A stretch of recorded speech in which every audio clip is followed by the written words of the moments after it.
The security alert came while I was at the hospital with my wife, Maya, for her 32-week pregnancy checkup. Our high-risk pregnancy had consumed every moment for the past month, between the gestational diabetes, the bed rest orders, and twice-weekly monitoring. My urban farm had taken a backseat. Motion detected in greenhouse sector 3. I almost ignored it, probably just the neighbor's cat again. But something made me open the app. Uncle Dennis was in my greenhouse with a harvest crate, stripping my heirloom tomatoes from their vines. What the hell? I showed Maya the screen. Behind Dennis, I could see 2 more people I didn't recognize, filling industrial-sized containers. Is he taking your Cherokee purples? Maya knew those tomatoes. I've been breeding that particular strain for 5 years, perfecting the flavor profile. Restaurants paid $12 a pound for them. Call him, she urged. Now. But Dennis didn't answer. Neither did Aunt Carol. I tried the greenhouse phone, the landline I kept for emergencies. It rang and rang while I watched them strip plant after plant. Sir? We need to continue the ultrasound, the technician said gently. I need 5 minutes. Please, someone's robbing my farm. I called my farm manager, Roberto, who was supposed to be on light duty while I handled the pregnancy crisis. Boss, I'm so sorry, he answered immediately. Your uncle showed up this morning with papers. Said you gave him permission to harvest for the market. He had your signature and everything. I never signed anything. I know. I tried to stop him. He threatened to call immigration. Said I had no right to question family. Roberto was documented, had been working with me for 8 years. But the threat alone would have rattled him. Where is he taking everything? Downtown Farmers Market. He's got a whole crew. They've been loading trucks for 3 hours. 3 hours. 3 hours of systematic stripping of my life's work. Roberto, document everything. Take photos, videos. Don't confront them, just document. Already on it, boss. But Jake, they're taking everything. The microgreens, the heirloom peppers, even the experimental squash. The experimental squash. I've been developing a drought-resistant variety for 3 years, working with the state university. Those genetics were irreplaceable. I looked at Maya, pale on the examination table. Go, she said. I'll be fine. Go save our farm. Our farm.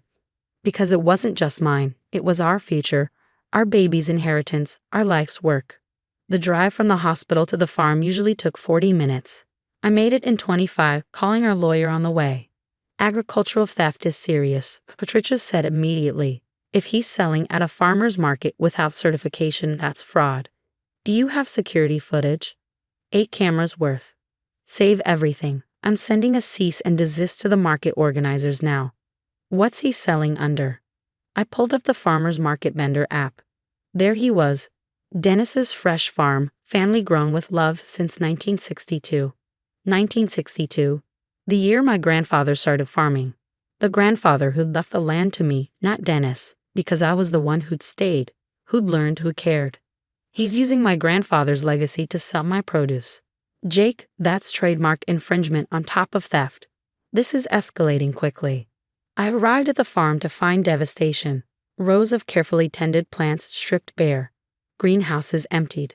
The hoop houses where I grew specialty greens for high-end restaurants cleared out. Roberto met me with tears in his eyes. I tried, Jake. I really tried. I know, this isn't your fault. Show me everything. The security footage was damning. Dennis arriving at dawn with a rental truck and a crew of 6, using bolt cutters on my locks, systematically harvesting everything ripe and most things that weren't. Rough handling that damaged plants, broke irrigation lines, trampled bed systems I'd spent years perfecting. But the worst was the audio. Dennis, loud and clear, take it all. My nephew's too busy with his wife to handle this properly. Family shares everything. He'll thank me when he sees the profit. He destroyed the mycorrhizal networks. Roberto pointed to the disturbed soil. Ripped out plants instead of cutting. It'll take seasons to repair this damage. I did quick math. At minimum, $5,000 worth of produce headed to market. But the damage to future harvests, the broken systems, the destroyed breeding programs, closer to $50,000. Boss, Roberto hesitated. There's more. He sprayed something before harvesting. Said it was to make things look fresher. My blood went cold. Sprayed what? I don't know, some unmarked tank. But if he sprayed non-certified chemicals on organic produce. I ran to the greenhouse, found the empty tank. No label, but the smell was distinctive. Synthetic pesticide. On my certified organic farm. 5 years of certification, gone in one spray. The farmer's market was in full swing when I arrived with 2 police officers Patricia had arranged. Dennis had a prime corner booth. My produce displayed beautifully. Customers lined up. Jake, he boomed when he saw me, all false cheer. Came to thank me for handling sales. You're too busy with that baby situation, so family stepped up. You stole from me. His smile faltered. Stole? I harvested produce that was going to waste. You should be grateful. Officers, I nodded to the police. That's him. Sir, we need to see your vendor permits. Officer Martinez addressed Dennis. Of course. Dennis produced papers, all forged. My signature faked, my organic certification number used illegally. This is my nephew, Dennis tried. We're family. Tell them Jake. That produce is stolen. He broke into my farm, destroyed my crops, and contaminated organic produce with synthetic pesticides. The market manager appeared, face grim. Mr. Dennis, is this true? He's lying. Family disputes, you know how it is. I pulled out my phone, showed the security footage. Dennis with bolt cutters. Dennis directing the crew. Dennis spraying the unmarked chemicals. The crowd was gathering now. Regular customers who knew my legitimate booth, who'd bought from me for years. That's Jake's purple tomatoes, Mrs. Chin pointed. I'd recognize them anywhere. Why are you selling Jake's tomatoes? He gave me permission. Dennis was sweating now. Then you won't mind if we test for pesticide residue, the market manager said. We have kits for exactly this situation. Dennis tried to run, actually tried to flee through the Saturday market crowd. He made it about 10 feet before Officer Martinez stopped him. The test came back positive. Synthetic pesticides on produce being sold as organic. That's federal fraud, the market manager said quietly. Violating organic standards. We have to report this to the USDA. The arrests were swift. Dennis for agricultural theft, breaking and entering, fraud, and violating the Organic Foods Production Act. His crew scattered, but security cameras at the market caught their license plates. $5,000 worth of produce, I told the officers, plus $50,000 in crop damage. Don't forget the organic certification, the market manager added. If you lose that because of contamination, that's years of lost revenue. Dennis was processed and released on bail. He called me that night, furious. You ungrateful little shit. I was helping you. That produce was rotting. It was scheduled for restaurant delivery Monday. You do that. You see my harvest schedules. Family shares. Your grandfather would be ashamed. Grandpa left the farm to me because you wanted to sell to developers. Remember? That was business. This is family. This is my business, my certified organic business that you just destroyed. Destroyed? I sold some vegetables. You're being dramatic. You contaminated 5 acres with synthetic pesticides. Do you know what that means for organic certification? Silence. Then, so you'll spray some hippie oil and move on. Dennis, I lose certification for 3 years minimum. 3 years of premium prices gone. 3 years of contracts voided. You didn't just steal vegetables, you stole my entire business model. I'll fight this. You can't prove anything. I have 8 security cameras and 40 witnesses at the market. He hung up. The real devastation became clear over the next days. The state organic inspector arrived for emergency testing. Residue everywhere Dennis had sprayed. My certification was suspended pending investigation. Restaurants started canceling contracts. We're sorry, Jake, but we can't serve potentially contaminated produce. The university called about the experimental squash program. If the genetics were compromised by synthetic exposure, we'll have to start over. 3 years of careful breeding, destroyed. Maya went into early labor 2 days later. Stress, the doctor said. Our daughter born at 33 weeks, 5 pounds, perfect but fragile. I sat in the NICU, holding her tiny hand when Patricia called. Dennis hired a lawyer. They're claiming family privilege, that he had implied permission based on past practices. What past practices? Apparently, you let him harvest peppers 2 years ago. For his personal use, 5 peppers for his dinner, not commercial sale of my entire crop. I know, his lawyer is reaching, but Jake, the USDA investigation turned up something interesting. What? Dennis has been selling at markets across the state using forged organic certificates, not just yours, multiple farms. He's been running this scam for years.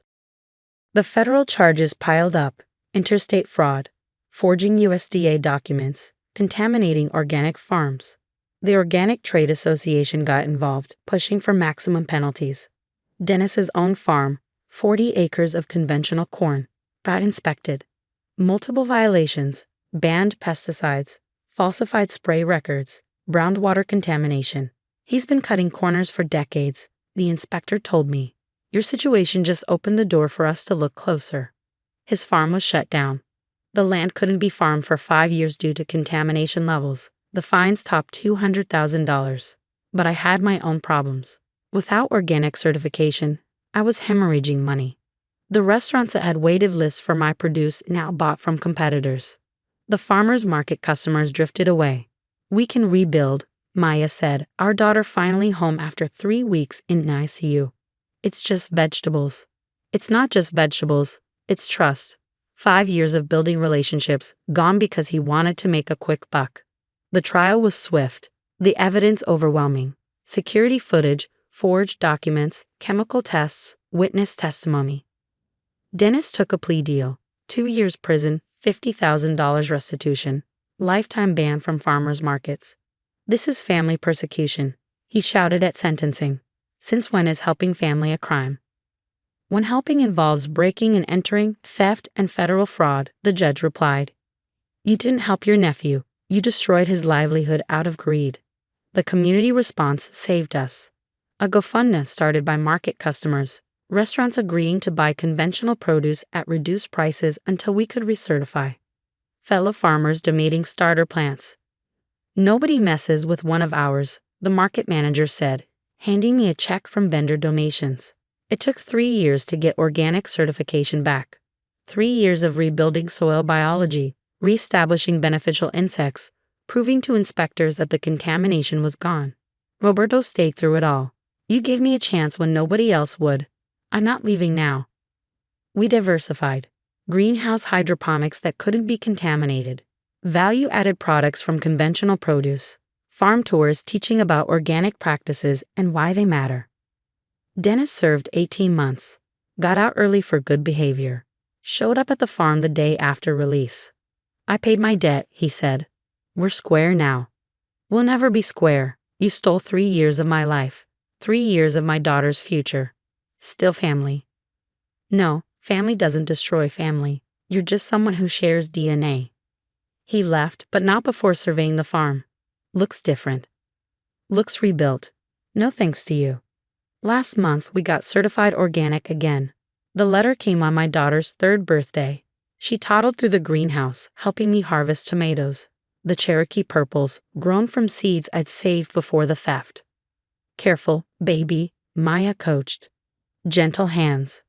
Like Daddy, she chirped, placing each tomato carefully in her tiny basket.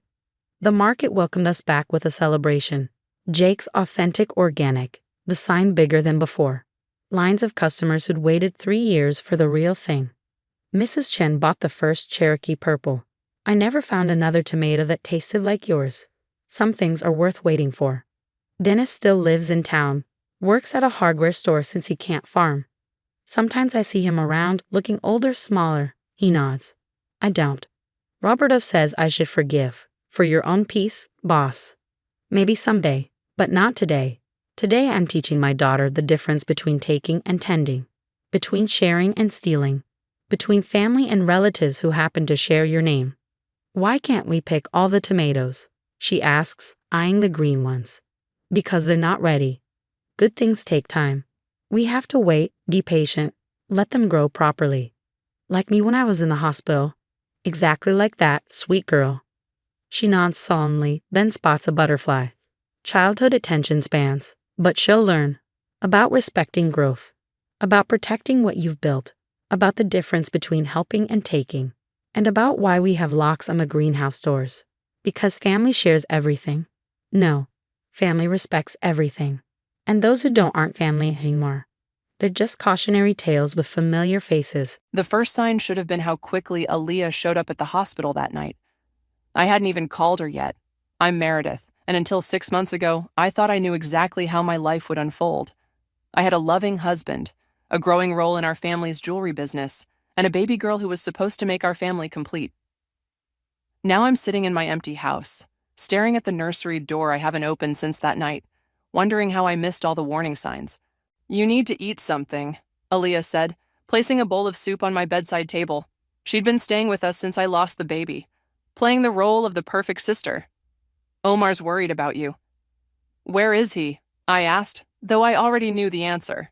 He'd been spending more time at the office lately, claiming the business needed extra attention. "Board meeting," Aaliyah replied, smoothing her perfectly pressed skirt. "But I'm here. I'll always be here for you, sis." I nodded, forcing a weak smile. That's when my phone buzzed. A text from Roslyn, my closest friend. "Call me ASAP. Something's happening at the office." "I should get back to work soon," I said, pushing myself up. "Dad's probably wondering where I am." Aaliyah's hand shot out, pressing me back against the pillows. "Nobody expects you back yet. Besides, I've been handling your projects. Everything's under control." The way she said it made my skin crawl. Later that evening, I called Roslyn. Her voice was tight with concern. "Mir, I overheard something today. Aaliyah was in your father's office for hours. They were discussing some major changes to the spring collection. Your collection." "What changes?" My throat went dry. I'd spent months developing those designs, drawing inspiration from our grandmother's vintage pieces. They're scrapping most of it. Aaliyah presented her own concepts. Your father seemed impressed. I hung up and made my way downstairs, needing air. That's when I heard them, Omar and Aaliyah's voices drifting from the kitchen. "She's not ready," Aaliyah was saying. "The company needs direction now. We can't wait for her to pull herself together." "I know," Omar replied, his voice heavy with something I couldn't quite identify. "But she's my wife. This will destroy her. Sometimes we have to be cruel to be kind." Aaliyah's tone was soft, sympathetic. "The board meeting went well today. They agree the company needs new energy, fresh perspective." I pressed my back against the wall, heart pounding. Through the gap in the door, I could see them standing close. Too close. Omar's hand rested on my sister's shoulder, and she wasn't pulling away. "What about the expansion plans?" Omar asked. "Meredith's been working on those for months." "Already handled," Aaliyah replied. "I've restructured the whole proposal. Dad loves it. The board's voting next week." I wanted to burst in, to confront them both, but something held me back. Maybe it was shock, maybe it was strategy. Instead, I watched as Aaliyah reached up and straightened Omar's tie, her fingers lingering just a moment too long. "Trust me," she said. "This is best for everyone. Meredith needs time to heal, and the business needs to move forward. I can handle both." I slipped away before they could discover me, my mind racing. The sister who'd been braiding my hair since childhood, who'd been my maid of honor, who'd held my hand through every doctor's appointment during my pregnancy, she'd been planning this all along. Back in my room, I pulled out my phone and texted Roslyn. "Need to meet tomorrow, early." Her response was immediate. "Coffee shop on 4th, 7 a.m. You okay?" I wasn't okay. Not even close. But as I lay in bed that night, listening to Omar's steady breathing beside me, something crystallized in my mind. The grief that had been crushing me for months began to transform into something else. Something harder, sharper. My phone buzzed again. Another text from Roslyn. "Found something interesting in the old files. Your grandmother's original designs. The ones before the company got big. You need to see these." I smiled for the first time in months. Grandmother had built this company from nothing, fighting every step of the way. Now her legacy was being hijacked by my own sister, with my husband's help. Well, they weren't the only ones who could play the long game. I closed my eyes, but sleep wouldn't come. Instead, I remembered something my grandmother used to say. "In business and in life, darling, never let them see you bleed. Let them think you're broken, then show them your teeth." Tomorrow, I decided I would start showing my teeth. But first, I needed to understand exactly what I was up against, and more importantly, what weapons I had in my arsenal. The nursery door stayed closed, but another door was opening. one that would lead me down a path I never expected to take. "You're looking better," Mom said, passing me the salad bowl at our weekly family dinner. Her smile was warm but cautious, like she was afraid I might shatter. "The time away from work has done you good." If she only knew. I'd spent the past week secretly meeting with Roslyn, poring over grandmother's old designs and piecing together what was happening at the company. But tonight wasn't about business. It was about watching my sister perform her latest act. "Actually," I said, stabbing a cherry tomato with my fork, "I've been thinking about coming back to work." The silence that followed was deafening. Aaliyah's fork clattered against her plate. "Oh, honey," Mom started, "there's no rush." "I have an announcement," Aaliyah interrupted, reaching for Omar's hand across the table. My stomach lurched at their intertwined fingers. "The board has officially appointed me as creative director." Dad beamed. "Aaliyah's been doing fantastic work. The spring collection is already getting buzz from major retailers." My spring collection, my designs, twisted and warped into something unrecognizable. "That's wonderful," I managed, my voice steady. "Congratulations, sis." "There's more," Aaliyah continued, practically glowing. "We're expanding into the Asian market. The board approved my proposal unanimously. My proposal, my contacts, my 3 years of groundwork. I couldn't have done it without Omar's support," she added, giving his hand a squeeze. "He's been instrumental in making this happen." I watched my husband's face carefully. He wouldn't meet my eyes. To new beginnings, Mom raised her glass, oblivious to the undercurrents. And to family supporting family. My phone buzzed. "Roslyn. Found something. Big. Meet me tonight?" "Excuse me," I said, standing up. "I need some air." I stepped onto the patio, the summer evening warm against my skin. Behind me, the door opened and closed. "Mur?" It was Omar. "Are you okay?" "Funny how you're asking that now," I said, not turning around. "After weeks of barely speaking to me." He sighed. "I know I've been distant. It's just seeing you in pain. I didn't know how to handle it. But Aaliyah did, right?" "She's been helping with work," he said defensively. "Someone had to step up." "Is that all she's been helping with?" Before he could answer, Aaliyah joined us. "Everything okay out here?" "Just perfect." I smiled, the expression feeling foreign on my face. "Omar was just telling me how helpful you've been." "I wish you'd let me help you too," Aaliyah said, touching my arm. "You've shut everyone out since, well, you know." The concern in her voice sounded genuine. That's what made it so dangerous. "Actually," I said, "I've been thinking about starting fresh, maybe launching something new." "New?" Aaliyah's eyebrows shot up. "What do you mean?" "Just ideas," I shrugged. "Nothing concrete yet." Back inside, Dad was showing Mom something on his tablet. "Look at these numbers," he was saying. "Aaliyah's changes to the expansion plan are brilliant." "I learned from the best," Aaliyah said modestly, settling back into her chair. "Remember how grandmother always said jewelry should tell a story?" My hand clenched around my water glass. How dare she invoke grandmother's memory while stealing her legacy? "Speaking of stories," Mom brightened, "I found some old photos yesterday, from when you girls were little. Remember that summer at the lake house?" "When Aaliyah pushed me off the dock?" I asked sweetly. "How could I forget?" "I didn't push you," Aaliyah protested. "You slipped." "Right," I nodded. "Just like I slipped down the stairs at Dad's office that time, or how my design portfolio slipped into the shredder before that big presentation." "Girls," Mom warned, but I was already standing up. "Thanks for dinner," I said, grabbing my purse. "I need to meet Roslyn." "At this hour?" Omar frowned. "Some friends actually show up when you need them," I replied, heading for the door. In my car, I finally let out the breath I'd been holding. My phone buzzed again. Roslyn sending an address. "On my way," I texted back. Another message popped up, this one from Aaliyah. "I know you're hurting, but don't do anything rash. Let me help you through this." I laughed out loud in my empty car. Help me through this? She was the one I needed help getting through. Roslyn was waiting at our usual coffee shop, a thick folder on the table. "You're not going to believe what I found," she said as I sat down. "Remember those vintage pieces your grandmother sold before starting the company? I tracked down the buyers. And they're willing to sell back. All of them. We could rebuild her original collection, the one that started everything.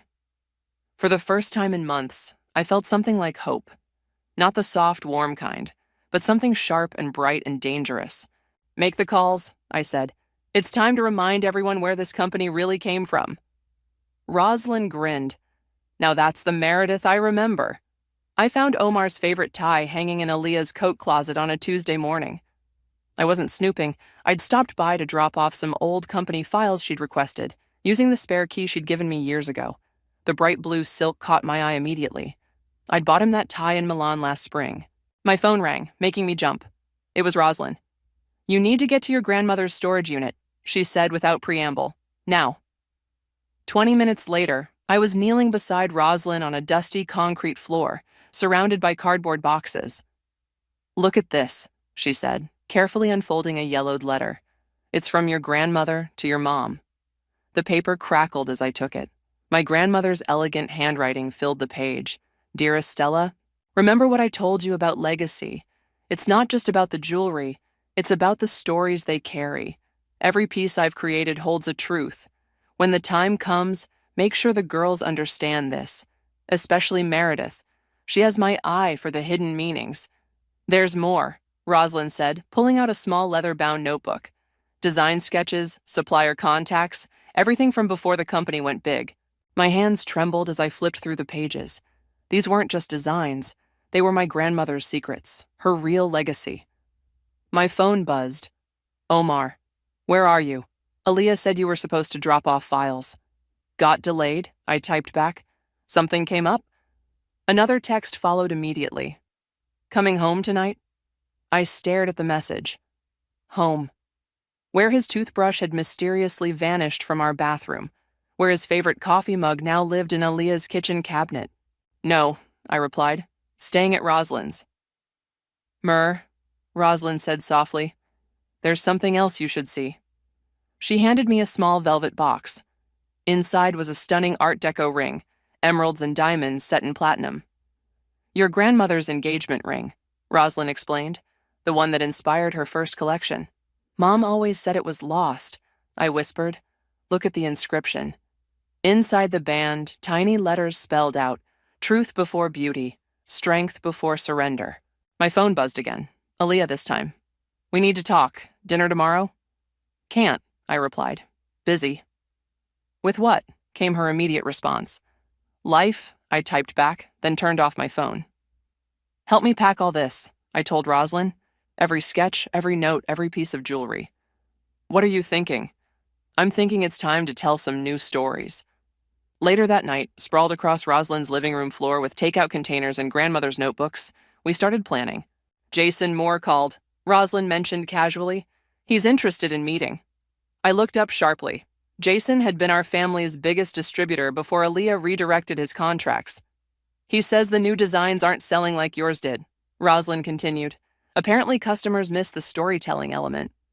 I smiled, remembering how grandmother always insisted each piece should have its own narrative. My phone, now turned back on, chimed with a text from Mom. "Aaliyah and Omar have news. Family dinner Sunday. Please come." "News?" I muttered. "Wonder what they're planning to steal from me this time." "Maybe it's time to stop playing defense," Rosalind suggested, reaching for another spring roll. "Your grandmother's designs, Jason's distribution network. We'd need capital," I pointed out. "Already handled," Rosalind grinned. "Remember my trust fund? I've been looking for a good investment opportunity." I stared at my oldest friend, feeling tears prick my eyes. "Partners?" she asked, holding out her hand. "Partners," I agreed, grasping it. My phone buzzed again. "Omar, where are your design files? Aaliyah needs them for the rebranding." I looked at grandmother's ring, still sitting in its velvet box. Truth before beauty, strength before surrender. "Lost them," I texted back. "Sorry." Rosalind peered over my shoulder. "You know they're going to figure it out eventually." "Good," I said, picking up the ring. "I'm counting on it." I slipped it onto my finger, surprised by how perfectly it fit. In the dim light, the emeralds seemed to glow with their own inner fire. "Your grandmother would be proud," Rosalind said quietly. "She'd be furious," I corrected, "about what they've done to her company, about what they've done to me. So what's our first move? I pulled out grandmother's notebook, turning to a particular sketch. We start with this piece, her first major design, the one that put her on the map. The phoenix pendant? Appropriate, don't you think? I smiled. Rising from the ashes and all that. Rosalind raised her wine glass. To new beginnings. No, I said, thinking of Alia's words at the family dinner. To telling stories. The real ones this time. We worked late into the night, surrounded by the ghosts of old designs and the promise of new ones. Somewhere across town, my sister was probably sleeping in my husband's arms. But for the first time since losing the baby, I didn't feel like I was drowning. I was finally learning to swim.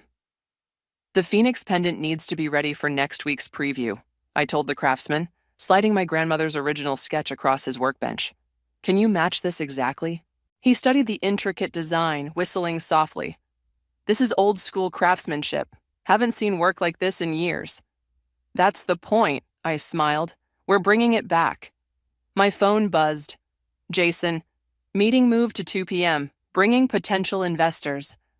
Perfect timing, Rosalind said, reading over my shoulder. The samples will be ready by then. We'd been working around the clock for 2 weeks, secretly setting up our new venture while Aaliyah paraded around the family company like a queen in waiting.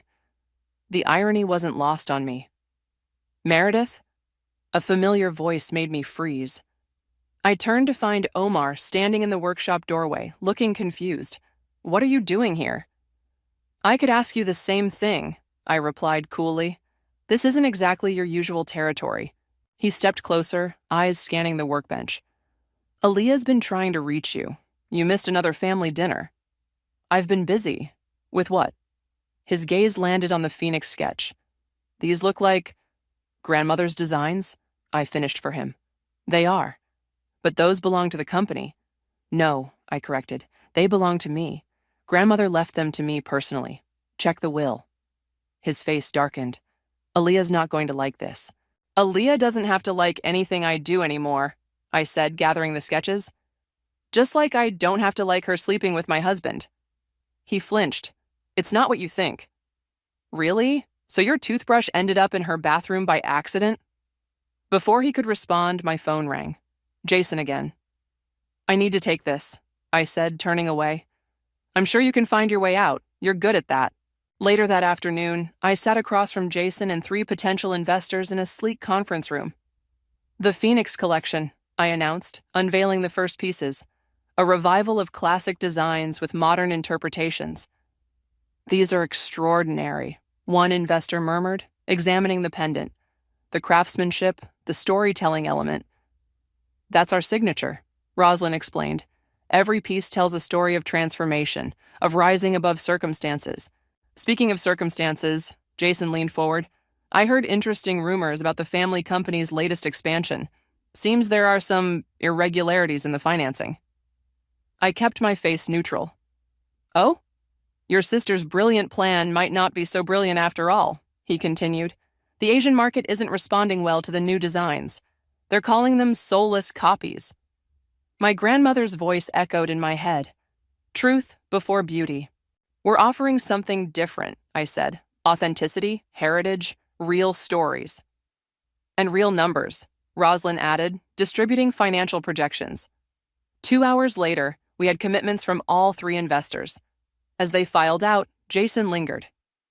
There's something else you should know, he said quietly. Omar's been making some questionable moves with company funds. If anyone looked closely. Are you suggesting someone should? He shrugged. I'm suggesting karma has interesting timing. My phone buzzed. Aaliyah, we need to announce the engagement at next month's charity gala. Stop avoiding me. I showed the message to Rosalind, who whistled. They're not wasting any time. Neither are we, I replied, picking up the Phoenix pendant. Book us a spot at the gala. It's time for our preview to go public. That's playing with fire, she warned. Good thing we have a phoenix then. That evening, I visited grandmother's grave, placing fresh flowers beside her headstone. I found your ring, I told her, touching the emeralds on my finger, and your real legacy. I won't let them bury it again. My phone lit up with a text from an unknown number. Interesting designs, very familiar. Careful where you step, sis. A. I laughed out loud in the quiet cemetery. Still tracking my phone, Aaliyah? I muttered. Amateur move. Another message followed from Omar. We need to talk, about everything. Nothing left to talk about, I typed back, but plenty left to show. Rosalind called as I was leaving the cemetery. Samples are ready for the photo shoot tomorrow, and Jason sent over some interesting documents about those financial irregularities. Perfect, I said, starting my car. Time to remind everyone what real jewelry looks like. And real revenge? I touched grandmother's ring again, feeling its weight, its history, its truth. No, I replied. Time to remind them what real strength looks like. The phoenix pendant caught the setting sun as it lay on my passenger seat, its golden wings seeming to flutter in the light. Soon, very soon, it would take flight, and this time, I wouldn't be the one getting burned. The wedding invitation arrived on cream-colored cardstock, wrapped in gold ribbon. I didn't need to open it to know what it said. Aaliyah had already leaked the engagement photos to every fashion magazine in the city. You don't have to go, Rosalind said, watching me turn the envelope over in my hands. Actually, I do. I smiled, sliding the invitation across my desk. The gala is the night before. Perfect timing for our launch. My phone buzzed. An anonymous email. Financial records attached. You might find page 7 interesting. J. I opened the attachment, scanning until I found what Jason had flagged. There it was, a series of suspicious transfers from the company's expansion fund to a private account. Look at this, I told Rosalind. Seems my dear sister's been creative with more than just jewelry designs. Meredith? Mom's voice made us both jump. She stood in my office doorway, looking uncertain. I didn't expect to find you here. Just clearing out some old files. I lied smoothly. Did you need something? She stepped inside, fidgeting with her bracelet, one of grandmother's pieces. The wedding. Aaliyah wants you to be her maid of honor. I laughed so hard I nearly fell out of my chair. You can't be serious. She feels terrible about everything. She wants to make things right. By marrying my husband? Ex-husband, Mom corrected gently. The divorce was finalized last week. I know. I signed the papers. I stood up, gathering the financial documents. Tell Aaliyah thanks, but I'll just be attending as a guest, a very interested guest. Please don't make a scene, Mom pleaded. It's supposed to be a happy day. Oh, it will be memorable, I promised. Very memorable. After she left, Rosalind raised an eyebrow. Maid of honor? That's either incredibly brave or incredibly stupid. It's Aaliyah covering her bases, I said, checking my phone as another message came through. This one from Jason. Your sister's meeting with Asian investors canceled. They're interested in meeting you instead. The Phoenix Collection preview is trending, Rosalind noted, showing me her tablet. People are already asking where they can buy it. They'll find out at the gala, I said, right before the happy couple's wedding. My phone rang. Omar this time. I let it go to voicemail. You should hear this, Rosalind said suddenly, turning up the volume on a business news podcast. Rumors of financial discrepancies at Lane Jewelry have investors concerned.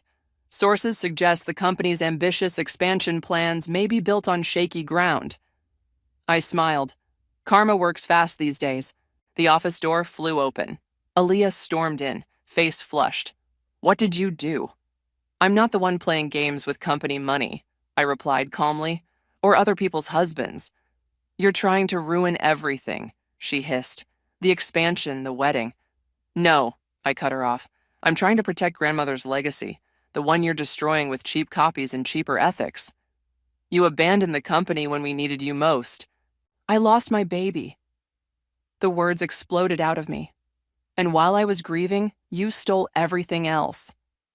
She stepped back, something like guilt flickering across her face. It wasn't planned. Save it for your vows, I said, turning back to my computer. I'm sure you'll make them sound beautiful. You're good at that, making ugly things sound beautiful. The gala, she said suddenly. You're planning something. I touched grandmother's ring. Just honoring our family's real legacy. After she left, Rosalind let out a low whistle. She's scared. She should be. I pulled up the invitation list for our preview event. Add her name, front row seat. You're inviting her to our launch? Know your enemy, I quoted, remembering grandmother's words. Keep them close enough to watch them fall. My phone buzzed again. A text from Dad. Need to discuss company finances. Urgent. Too late, I muttered, sending a quick in-meetings response. The phoenix pendant caught the light on my desk, its wings spreading shadows across the financial documents. Soon everyone would see the truth. About the company, about Aaliyah, about everything. The photographers are confirmed for the gala, Roslyn reported. Fashion blogs are already buzzing about a mysterious new collection. Perfect. I stood up, gathering my things. Time to go home and RSVP to my sister's wedding. What are you going to write? I pulled out the response card, checking the attending box with a flourish. In the comments section, I wrote, looking forward to sharing this special day with everyone. All the stories deserve to be told. Subtle, Roslyn smirked. Just wait, I said, sealing the envelope. The real story hasn't even started yet. The bride requests lilies for the bouquet, the wedding planner announced, flipping through her notebook. And the color scheme is gold and cream, I finished, examining my nails. How original. We sat in Aaliyah's penthouse apartment, my old apartment, surrounded by wedding samples and swatches. Playing the supportive sister was exhausting, but necessary. Meredith, Aaliyah sighed, if this is too difficult for you. Not at all, I smiled. I want everything to be perfect. My phone buzzed. Jason, financial investigation moving forward. Board meeting called for Monday. Speaking of perfect, I said, standing up, I should check on the gala arrangements. Big night for everyone. Wait, Aaliyah called as I reached the door. I found something in Omar's old jacket. She pulled out a folded paper, a note I'd written to Omar the day before I lost the baby. My hands trembled as I recognized it. I can't wait to meet our daughter, Aaliyah read aloud. I already know she'll have your smile. Stop, I whispered. I found it the night you were in the hospital, she continued. Omar was so broken, so lost. So you comforted him? I spat. In my bed? It wasn't like that. No. I pulled out my phone, showing her the photos Jason had sent. These bank transfers tell a different story. You two were planning this long before I lost the baby. Her face went pale. Where did you get those? Karma has a way of revealing truth, I said, opening the door. See you at the gala. Outside, I called Roslyn. Everything ready? Preview setup is complete, she confirmed. Press is confirmed, and you'll never guess who just RSVP'd. The board members. All of them? Apparently, they're very interested in your tribute collection to your grandmother. I laughed. If they only knew.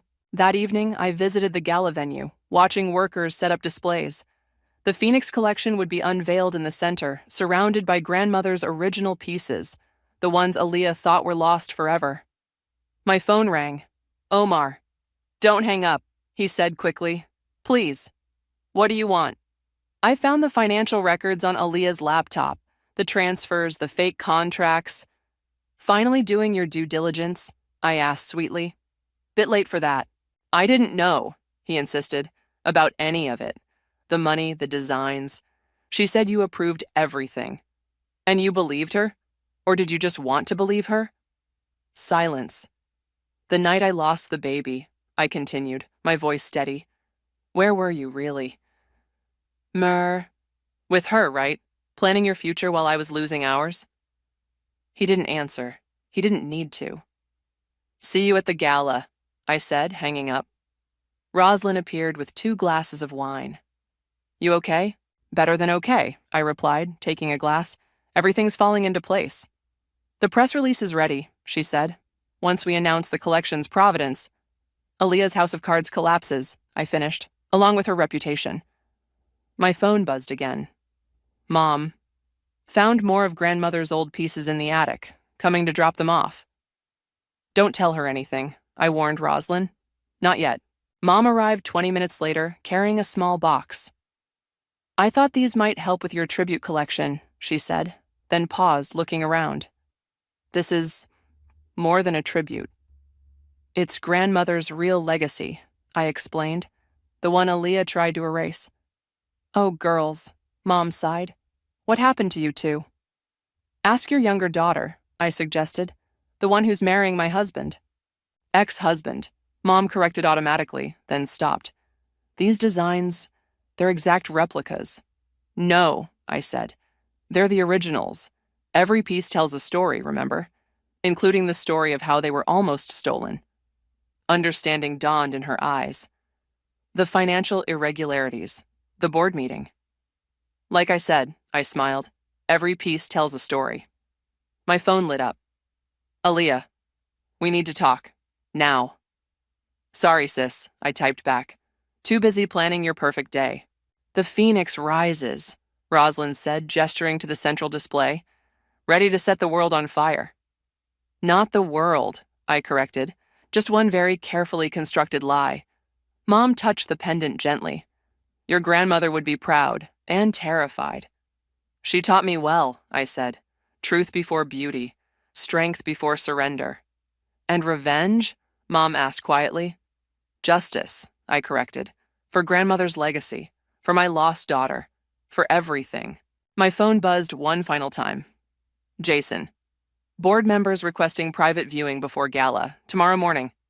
Perfect, I replied, then turned to Rosalind. Time to start the fire. The wedding's the day after the gala, Mom reminded me. Please tell me you're not planning. Don't worry, I assured her, touching grandmother's ring.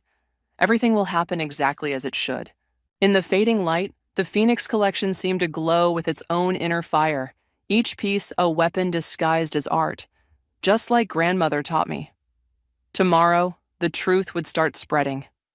By the wedding, it would be an inferno, and I had front row seats to watch it burn. The gala buzzed with anticipation. Camera flashes lit up the room as journalists circled like sharks, drawn by the whispers of scandal and the promise of a spectacular reveal. 5 minutes, Rosalind whispered, adjusting my grandmother's emerald ring on my finger. Are you ready? I watched Aaliyah across the room, resplendent in white, clinging to Omar's arm as she worked the crowd. She looked confident, radiant even. She had no idea what was coming. Ladies and gentlemen, the MC announced, please gather for the unveiling of the Phoenix collection. The crowd shifted, forming a semicircle around the covered displays. I caught sight of the board members, their faces tense with barely concealed concern. They'd seen the financial records that morning. Before we begin, I said, stepping onto the small platform, I'd like to share a story. Aaliyah's smile faltered. Many of you knew my grandmother, I continued, my voice carrying across the suddenly quiet room. She built this industry on one simple principle. Every piece of jewelry tells a story. I pulled the cover off the first display case. Gasps rippled through the crowd. These are her original pieces, I announced. Not copies, not inspired by. The actual pieces that launched our family's legacy. Pieces that were supposedly lost. Meredith, Aaliyah stepped forward, her voice sharp. This isn't the time. Actually, it's exactly the time. I cut her off. Because these pieces tell quite a story. About theft, about betrayal, about fraud. The room erupted in whispers. Camera flashes intensified. The expansion plans you've all been hearing about? I continued, nodding to the board members. Built on stolen designs and misappropriated funds. The proof has already been sent to your emails. Omar stepped forward. That's enough. No, I said firmly. It's not nearly enough. Tell them, Omar. Tell them about the night I lost our baby. Tell them where you really were. His face went ashen. Aaliyah grabbed his arm, but he shook her off. I was with her, he admitted, his voice breaking. We'd been planning. I never meant. You never meant for me to find out, I finished. Just like you never meant for the board to discover the missing funds, or for our investors to learn that the new designs were plagiarized. That's a lie, Aaliyah shouted, but her voice shook. I unveiled the second display, grandmother's original sketches alongside Aaliyah's new designs. The similarities were undeniable. The Phoenix collection isn't just jewelry, I announced to the stunned crowd. It's evidence of what was stolen, what was lost, and what rises from the ashes. Dad pushed through the crowd, his face red. Stop this immediately. Why? I asked, pulling out my phone. Afraid of what else might come to light, like these bank transfers? The large screen behind me lit up with financial records. Aaliyah's perfectly crafted facade cracked. It was supposed to be mine, she burst out. All of it. I was always better at this than you, but grandmother chose you. She always chose you. So you chose revenge? I asked quietly. Taking my husband, my company, my life? You weren't even there, she screamed. After you lost the baby, you checked out. Someone had to step up. Into my bed? I asked sweetly. Into my role? Into my bank accounts? The crowd was dead silent now, watching the drama unfold like a tennis match. The board has already voted, I announced. The expansion plans are canceled. The funds will be audited. And the Phoenix Collection? It's launching under my new company, with the original designs, original documentation, and original spirit. You can't do this, Aaliyah whispered. The wedding is tomorrow, I know. I smiled. Consider this my wedding gift. The truth, finally exposed. Omar stepped forward again. Meredith, please, save it for your vows. I cut him off. I'm sure you can come up with something beautiful. You're both so good at pretty lies. Rosalind appeared at my side with champagne. To the Phoenix Collection, she announced, raising her glass, and to truth before beauty. The crowd, sensing which way the wind was blowing, raised their glasses. Camera shutters clicked frantically. You've ruined everything, Aaliyah hissed as she pushed past me. No, I corrected her. You did that yourself. I just exposed it. As she fled the room, Omar trailing behind her, I turned back to the assembled guests. The collection goes on sale tomorrow, I announced. Each piece comes with its story, its true story, because that's what my grandmother taught me. Jewelry isn't just about beauty, it's about truth. The applause was deafening. As reporters swarmed forward with questions, I caught sight of Mom in the corner, tears streaming down her face. But she was smiling. My phone buzzed one last time. A message from Jason. Board meeting moved up. Tomorrow morning. They want you there. I touched grandmother's ring, feeling its weight, its history, its vindication. The phoenix had risen, and tomorrow, at my sister's wedding, it would spread its wings one final time. The church was eerily quiet as I slipped into the back pew. No bride, no groom, just scattered guests whispering among themselves.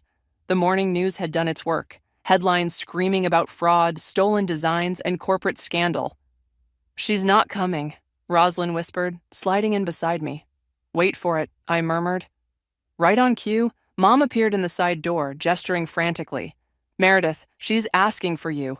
I found Aaliyah in the bridal suite, still in her wedding dress, mascara streaking her cheeks. Come to gloat? No, I said, closing the door. Come to finish our story. There's nothing left to finish. You won. You destroyed everything. You did that, I corrected, sitting across from her. I just exposed the truth. The truth? She laughed bitterly. The truth is, I was always in your shadow. Perfect Meredith, grandmother's favorite, Dad's golden child. And that justified stealing my life? I didn't steal it, she exploded. You threw it away. After the miscarriage, you just disappeared. Omar needed someone. The company needed someone. They needed support, not theft.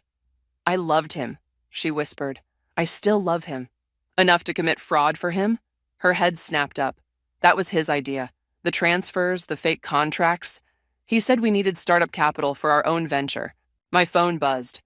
Jason, Omar just confessed everything to the board, trying to cut a deal. I showed Aaliyah the message. She crumpled, her white dress pooling around her like surrender. He promised we'd pay it back, she whispered. After the wedding, after the expansion, after you'd stolen everything I built. I didn't know about the baby, she said suddenly.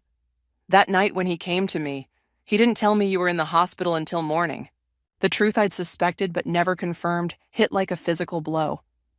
You were together while I was losing our child? I'm sorry, she whispered. I'm so sorry. A knock interrupted us. Dad entered, his face grave. The board's decision is unanimous. Omar's been removed, all expansion plans canceled. He looked at Aaliyah. They want the ring. What ring? Grandmother's emerald ring, he said. The one you claimed was lost when you took over the design department. Aaliyah's hand went to her neck, pulling out a chain. The ring dangled from it, an exact copy of the one on my finger. A replica, she admitted. I had it made when I saw the original in your jewelry box. I thought, if I had her ring, I'd have her blessing. But you didn't, I said softly, because you can't steal blessing any more than you can steal talent. She unclasped the chain, letting the fake ring fall into Dad's palm. What happens now? Now? I stood up. Now I go run my company. The real one, built on grandmother's true legacy. And you? I paused at the door. You get to live with your choices. Outside, guests were already leaving. Omar was nowhere to be seen. Mom waited by my car, holding a small package. Found this in the attic, she said. It's addressed to both of you. Inside was a letter in grandmother's handwriting, dated just before she died. My dearest girls, competition breeds excellence, but rivalry destroys families. Aaliyah, your fire is your strength, but unchecked, it burns everything it touches. Meredith, your patience is powerful, but remember, even phoenixes must sometimes burn to rise again. Love each other. That's the only legacy that matters. I found Aaliyah still in the bridal suite, staring at her reflection. Here, I said, holding out the letter. One last story from grandmother. She read it silently, fresh tears falling. I can't take back what I did, she said finally. No, I agreed, but you can go forward differently. How? I touched my grandmother's ring, the real one, by remembering what she taught us. Truth before beauty, strength before surrender. And forgiveness? She asked quietly. That comes with time, I said, and truth. My phone buzzed. Roslyn, press conference in an hour. Ready? Tell them I'm on my way, I replied. To Aaliyah, I added, when you're ready to tell the whole truth about everything, come find me. Why would you give me that chance? I showed her grandmother's letter again. Because some legacies are worth saving. Outside, the autumn sun caught the emeralds in my ring, sending green fire dancing across the church steps. Roslyn waited by her car, grinning. Ready to show the world what real jewelry looks like? She asked. I looked back at the church one last time. Through the window, I could see Aaliyah reading grandmother's letter again, her white dress now a symbol of something different. Not a stolen future, but a chance for a new beginning. No, I said, sliding into the car, ready to show them what real strength looks like. The phoenix pendant caught the light as we drove away, its wings spread wide, ready to soar, just like grandmother always intended, just like me. I've spent 15 years making other people's dreams come true, but today I'm going to destroy one. My sister just walked into my office, flashing that $1,000,000 smile that's always gotten her everything she wants, including my fiancé. Laurel, I need your help, Sarah says, perching herself on the edge of my desk like she owns it. I want you to plan my wedding. My wedding, the one I spent months designing before she stole Jason from me. The irony would be funny if it didn't make me want to scream. I keep my face neutral, the way I've learned to do when difficult clients make impossible demands. You want me to plan your wedding to my ex-fiancé? Who better? She reaches for my hand. I resist the urge to pull away. You're the best event planner in the city. Everyone knows it. And? She hesitates, batting those perfect eyelashes. It would mean so much to Mom and Dad. They're heartbroken about how things turned out. Of course they are. Poor Sarah, having to deal with all this drama she created. My parents have always rushed to protect her, their perfect younger daughter, while I was expected to be the responsible one. I don't think that's appropriate, I say, standing up to create some distance between us. The view from my office window shows the city skyline, a reminder of everything I've built on my own. Please? Sarah's voice breaks slightly. I know things are complicated, but you're my sister. And Jason, he feels terrible about everything. The mention of his name still feels like a punch to the gut. 6 months ago, I caught them together at our family lake house, the same place where Jason had proposed to me a year earlier. Mom's already telling everyone you agreed, Sarah adds. And there it is, the real reason she's here. It's not about healing or family. It's about appearances. My phone buzzes. It's Gemma, my best friend. Drinks tonight? You look like you need them. She can see my office from her law firm across the street. I text back a quick "God, yes" before facing Sarah again. Let me think about it, I say, knowing it will drive her crazy. Sarah's never had to wait for anything in her life. But the date, I said, I'll think about it. My tone leaves no room for argument. She stands, smoothing her designer dress. The ceremony's in 3 months, at the plaza. Of course it is. Just, please call me soon. After she leaves, I sink into my chair, my hands shaking. 3 months, the plaza, my original venue, my original date. They're not even trying to hide it. Gemma bursts in 20 minutes later, martini hour apparently starting early. Tell me you told her to go to hell. Not exactly. I pull out the bottle of wine I keep for emergencies. This definitely qualifies. Laurel. Gemma's voice has that warning tone she uses in court. You can't seriously be considering this. I pour us both a generous glass. You know what the funny thing is? I actually am. Have you lost your mind? Maybe. I take a long sip. But think about it. Who better to destroy a wedding than the person planning it? Gemma's eyes widen. Oh no, no, no, no. Oh yes. The idea that's been forming since Sarah walked in suddenly crystallizes. I know every secret in this family, every skeleton in every closet, including the one nobody talks about. Remington? Gemma whispers, and I nod. My half-brother, the product of my father's affair that nobody acknowledges. The perfect ammunition for my perfect sister's perfect day. This is insane, Gemma says, but I can see her legal mind already working through the possibilities. Maybe. I pull out my phone and type out a message to Sarah. I'll do it. First meeting tomorrow at 9. The response is immediate. Thank you. You're the best sister ever. I smile, feeling more alive than I have in months. No, Sarah, I'm about to be the worst. Gemma sighs, finishing her wine. You know this will blow up in your face. Probably. I stand up, gathering my things. But for once in my life, I'm not going to be the responsible one. I'm going to be the one who burns it all down. And Jason? She asks quietly. I pause at the door, remembering his face the last time I saw him. The guilt in his eyes, the weak excuses. Jason made his choice. Now he gets to live with it. As we head out for those drinks, my phone buzzes again. It's my mother. Sarah told me the wonderful news. I knew you'd do the right thing. I turn off my phone without responding. For once, Mom's right. I am doing the right thing. Just not the way any of them expect. The sun is setting over the city as Gemma and I walk to our favorite bar. 3 months to plan the perfect wedding. 3 months to orchestrate the perfect revenge. I've never failed to deliver a flawless event, and this one will be my masterpiece. Let the planning begin.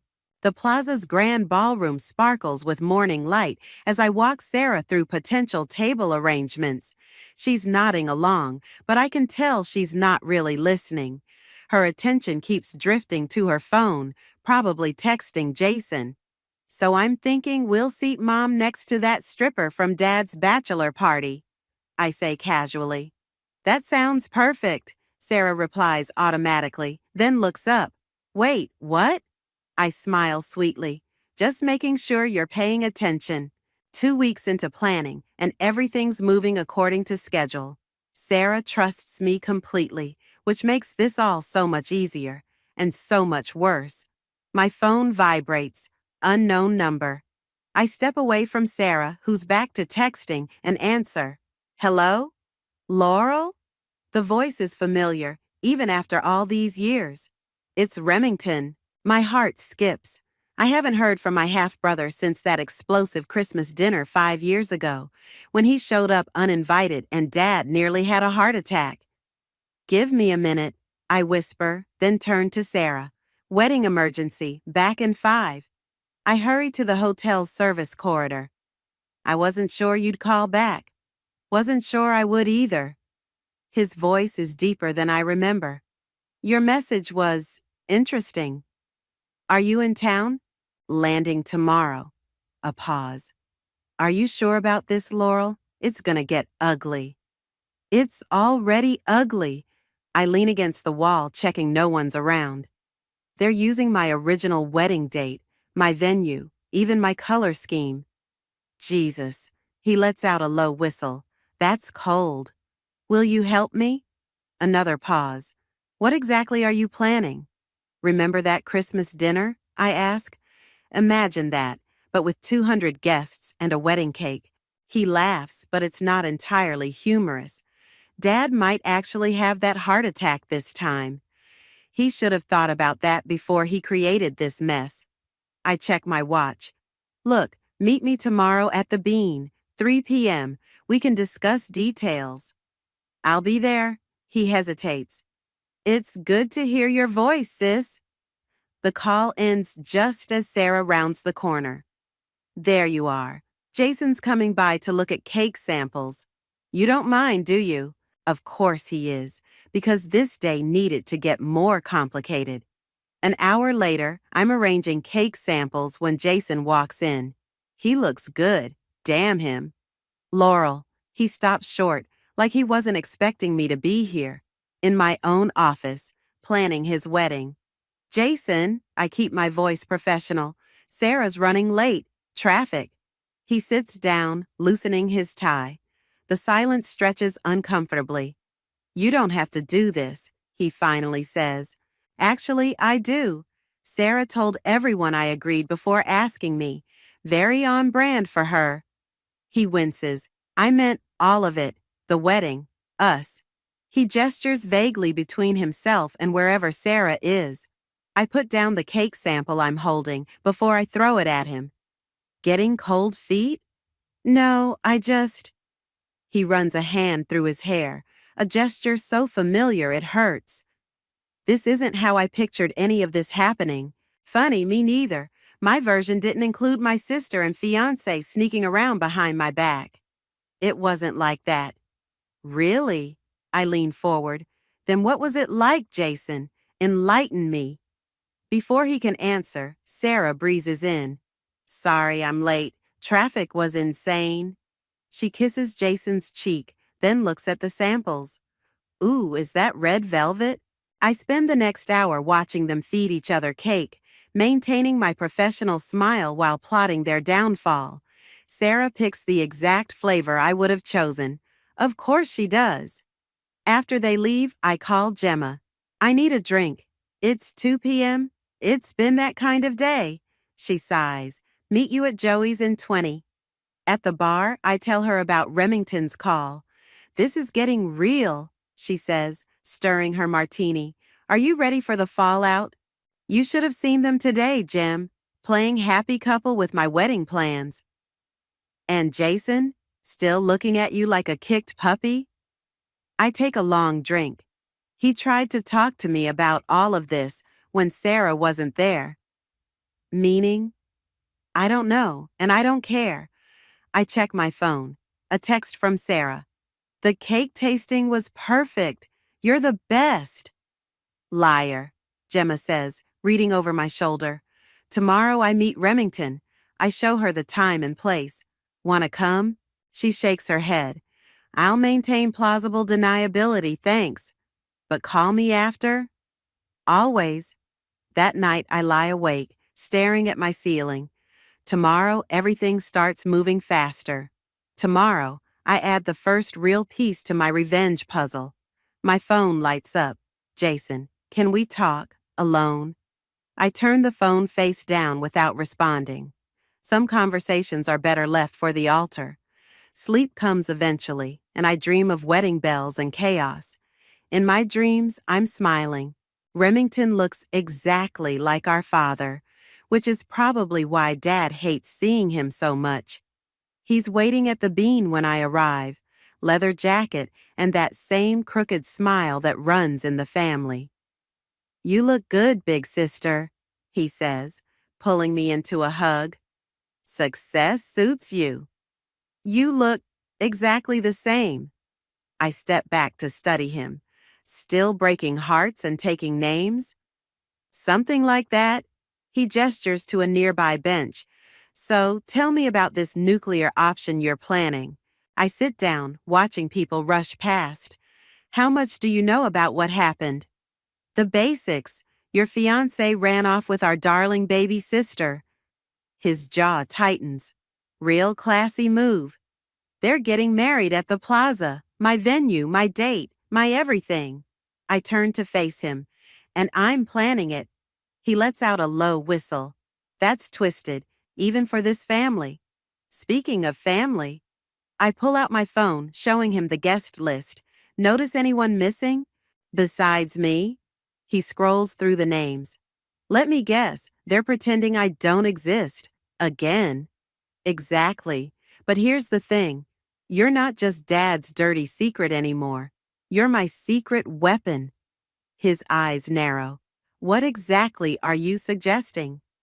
The ceremony, walking down the aisle, making a grand entrance. I lean closer. Imagine Dad's face when his illegitimate son shows up in front of everyone he knows. Jesus, Laurel. He hands back my phone. That's not just burning bridges. That's nuclear warfare. Are you in or not? Before he can answer, a familiar voice cuts through the air. Laurel? Jason stands there, looking between me and Remington with obvious confusion. Of all the terrible timing. Jason, I stand up quickly. What are you doing here? He gestures vaguely at the bean. Coffee. Who's this? Remington rises slowly, extending his hand. I'm her brother. You must be the ex-fiancé who's marrying our sister. The color drains from Jason's face. Brother? I didn't know. No one does, Remington says cheerfully. That's kind of the point.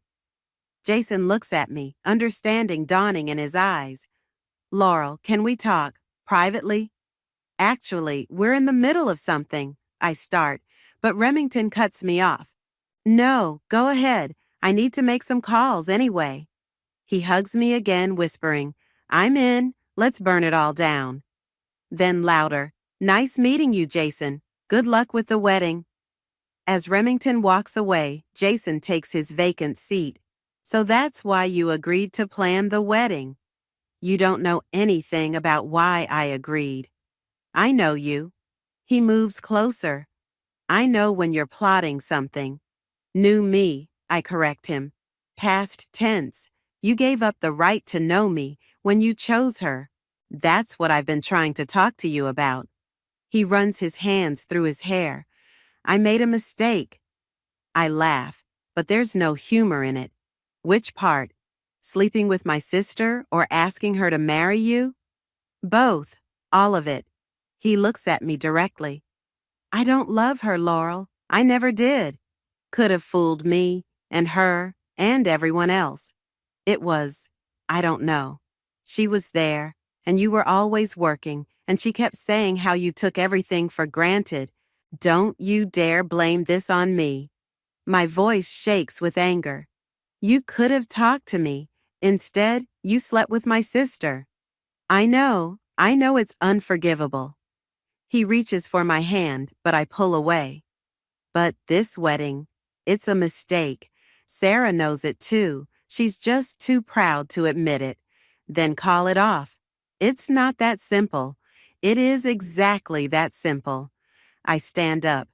You either want to marry her or you don't. What about you? He stands too. Do you want me to marry her? What I want stopped mattering the moment you chose her. Laurel, please. He steps closer. I miss you. Every day I miss you. For a moment, just a moment, I remember how it felt to love him. Then I remember finding them together at the lake house, and my heart hardens again.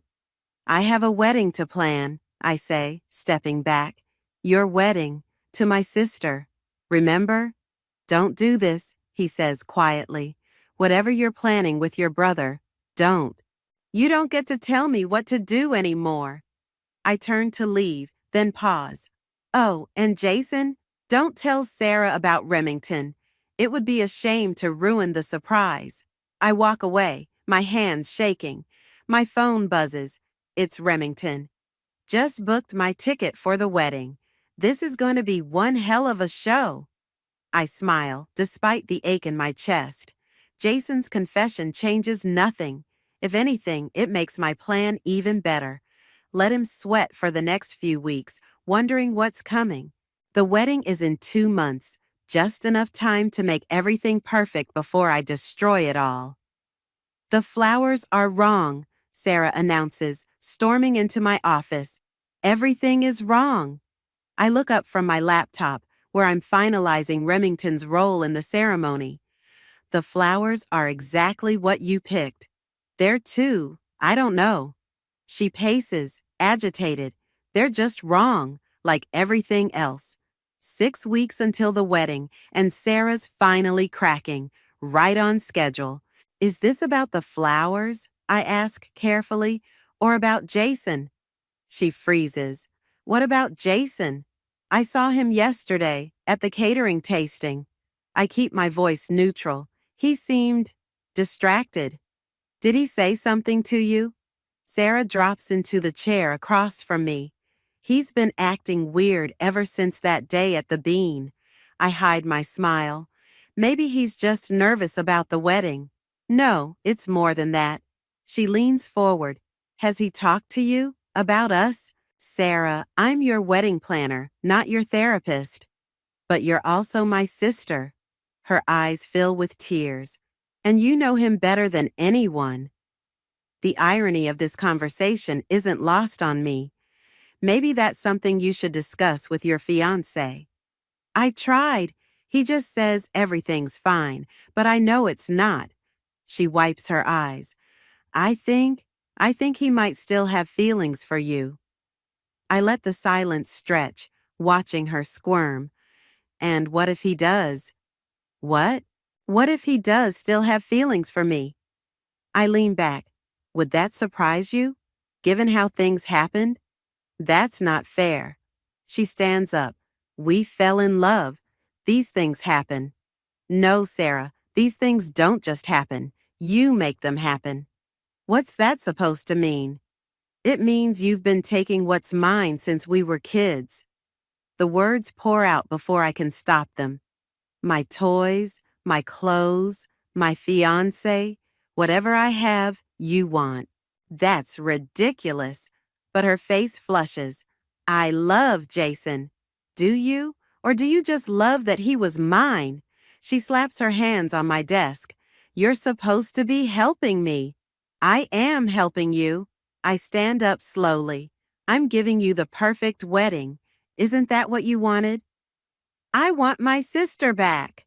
You lost your sister the day you slept with my fiancé.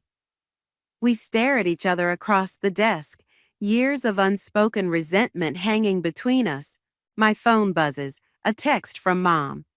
Coming by to check on wedding preparations. Hope you girls are playing nice. Perfect timing, as always. Mom's on her way, I tell Sarah. Should we tell her about this conversation? She pales. No, she wouldn't understand. You mean she might actually have to acknowledge that her perfect daughter did something wrong?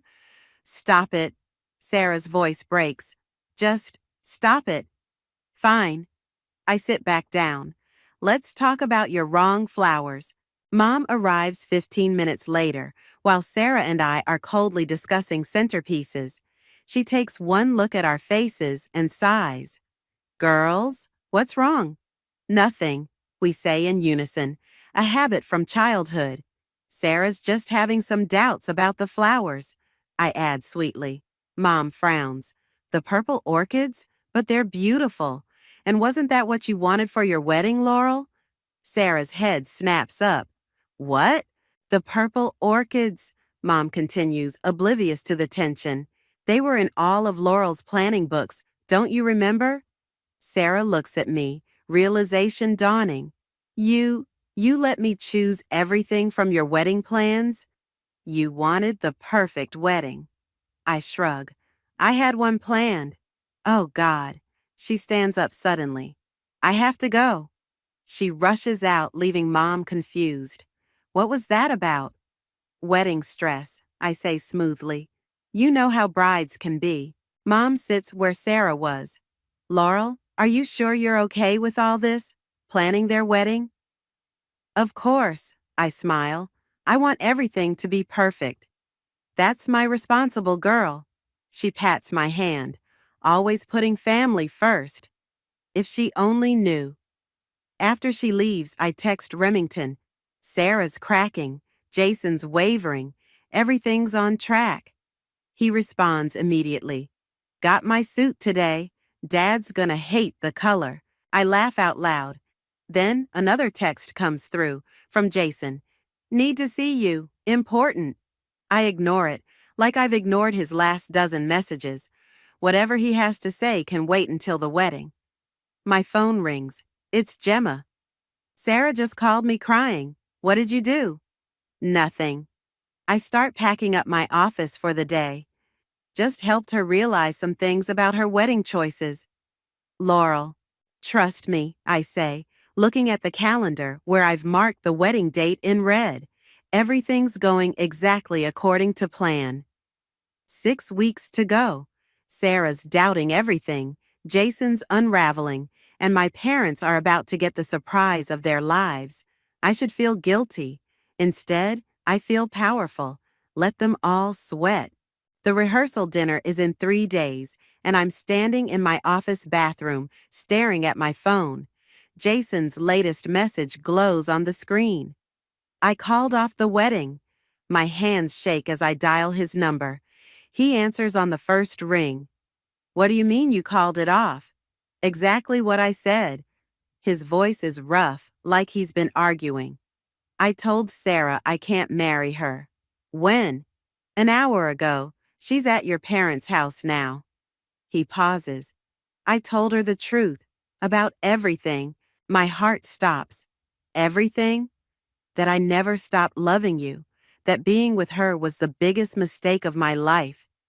He takes a shaky breath. That I saw you with your brother and realized what you were planning. The room spins. Jason? I didn't tell them about him. He cuts in.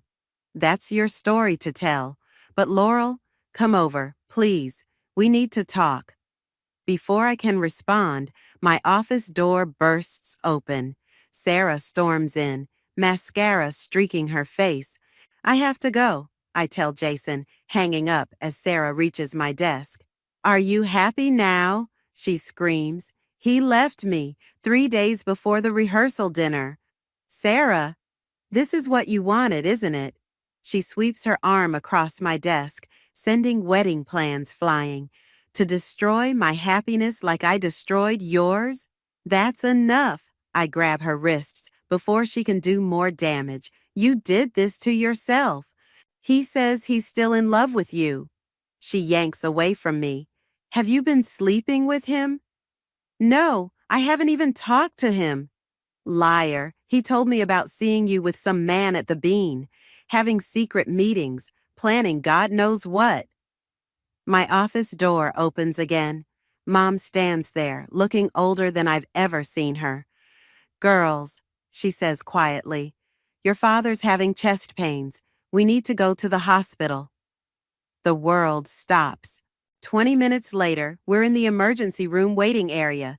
Dad's behind closed doors, and Mom's filling out paperwork with trembling hands. This is your fault, Sarah whispers beside me. All of it. Before I can respond, Gemma appears, looking worried. I came as soon as I heard. How is he? We don't know yet, I say, standing to hug her. But Sarah was just explaining how it's all my fault. Stop it, both of you, Mom snaps, looking up from her forms. Your father doesn't need this right now. My phone buzzes. Remington, just heard about Dad. On my way. Don't you dare, I text back quickly. Not now. Too late, already in a cab. Panic rises in my throat. This isn't how it was supposed to happen. Not like this. Jason appears next, because apparently this night needed more complications. He looks between Sarah and me, then sits next to Mom. "I'm so sorry," he says softly, "about everything." Sarah makes a choked sound and runs to the bathroom. Mom sighs and follows her. "You shouldn't be here," I tell Jason. "Your father's been like a dad to me for years." He moves closer. "I care about what happens to him." Funny way of showing it. I had to end it. He reaches for my hand. I couldn't go through with the wedding knowing. "Don't." I pull away. "Not here. Not now." "Then when?" Before I can answer, I see Remington walking through the emergency room doors. "No, no, no." "Laurel?" Mom's voice comes from behind me. "Who's that?" I turn to see her and Sarah returning, both staring at Remington, at his face that looks so much like Dad's. "Hi, Alice," Remington says quietly. "It's been a while." Mom's face goes white. Sarah looks confused. "Mom, who is this?"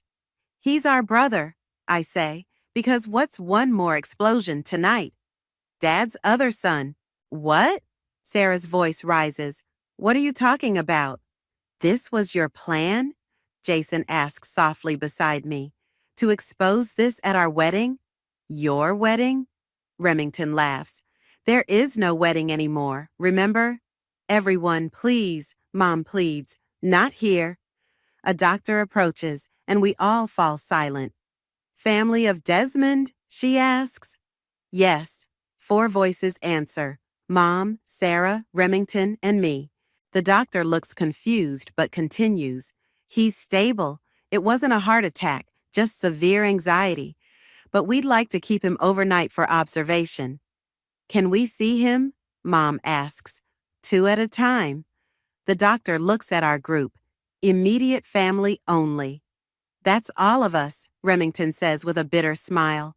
Mom straightens her spine. "Sarah and I will go first." As they follow the doctor, Sarah shoots me a look that could freeze hell. Jason touches my arm. "Laurel, just go," I tell him. "Please." He hesitates, then leaves. Remington sits beside me. "Well," he says, "this isn't quite how we planned it." Gemma, who's been quietly watching everything unfold, finally speaks. "No, but maybe it's better this way. Less theatrical, more real." I look at my hands, still shaking. "Dad's going to hate this." "Dad's going to hate all of it," Remington says. "But at least now everyone knows the truth." Not everyone, I think. Not yet. There are still more secrets to come. Dad's hospital room is quiet except for the steady beep of monitors. He's awake, staring at me with eyes that look older than they did yesterday. "So," he says finally, "you found him." He wasn't hard to find. I sit in the chair beside his bed. "He's been in the city for years." "And you brought him here." There's no anger in his voice, just resignation. "To punish me?" "No." I lean forward. "To tell the truth, finally." "The truth?" He laughs weakly. "The truth is I made a mistake 30 years ago. Your mother forgave me. We moved on." "Did we? Or did we just pretend everything was fine while you pushed away your own son?" "Laurel." He reaches for my hand. "I know you're angry about Sarah and Jason. This isn't about them. But it is, partly. This is about how this family deals with everything. We pretend, we hide, we lie. To protect each other. To protect you." I pull my hand away. "Mom pretends she's okay with what you did. Sarah pretends she didn't steal my fiancé. I pretend I'm happy planning their wedding." "We're happy," he corrects. "The wedding's off." "Yeah," I sit back. Funny how truth has that effect. A knock at the door interrupts us. It's Jason, looking uncomfortable.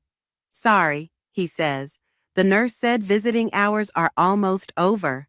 "Come in, son," Dad says, and the word hits me like a slap. Son. The son he chose. Jason hesitates, then enters. "How are you feeling?" "Like my family's falling apart." Dad looks between us. "But maybe it was already broken." I'm sorry, Jason says, about everything. Are you? I stand up. Or are you just sorry you got caught? Laurel, Dad warns. No, she's right. Jason steps closer. I am sorry for all of it, for hurting you, for lying, for not being brave enough to tell the truth sooner. And Sarah? I ask. Are you sorry about her too? I never should have started anything with her. He runs a hand through his hair. I was confused and she was there. She was there? Dad's voice rises. That's your excuse for destroying your relationship with Laurel? No, sir. Jason looks at his feet. There is no excuse. Another knock. This time it's Remington. Dad's heart monitor speeds up. Get out, he says, but there's no strength behind it. No. Remington walks in. I think we've all done enough running. You're not welcome here. I'm your son. Remington's voice breaks slightly, whether you want me or not. The room fills with tension so thick I can barely breathe. Dad, I say quietly, he deserves to be heard. Like you deserve to be heard? Jason asks, when Sarah and I... Don't. I cut him off. This isn't about us anymore. Isn't it? Remington looks at me. Isn't this all about the secrets we keep? The lies we tell? Dad's monitor beeps faster. Everyone out, a nurse says from the doorway. Patient needs rest. Wait. Dad grabs my hand. Laurel, what are you planning? I look at the three men in the room, my father, my ex-fiancé, my brother, each holding pieces of the truth. Nothing anymore, I say.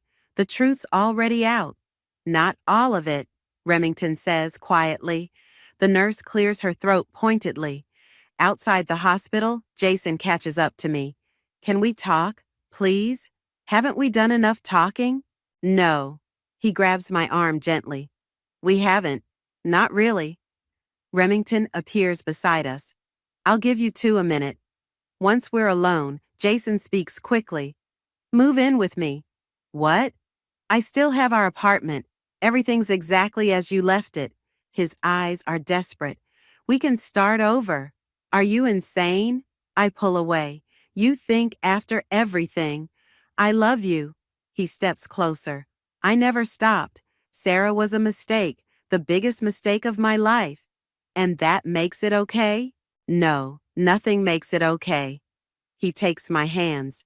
But I want to try, to fix this, to fix us. For a moment, just a moment, I remember how it felt to love him without pain. Then I remember Sarah's face in the hospital, mascara streaked and broken.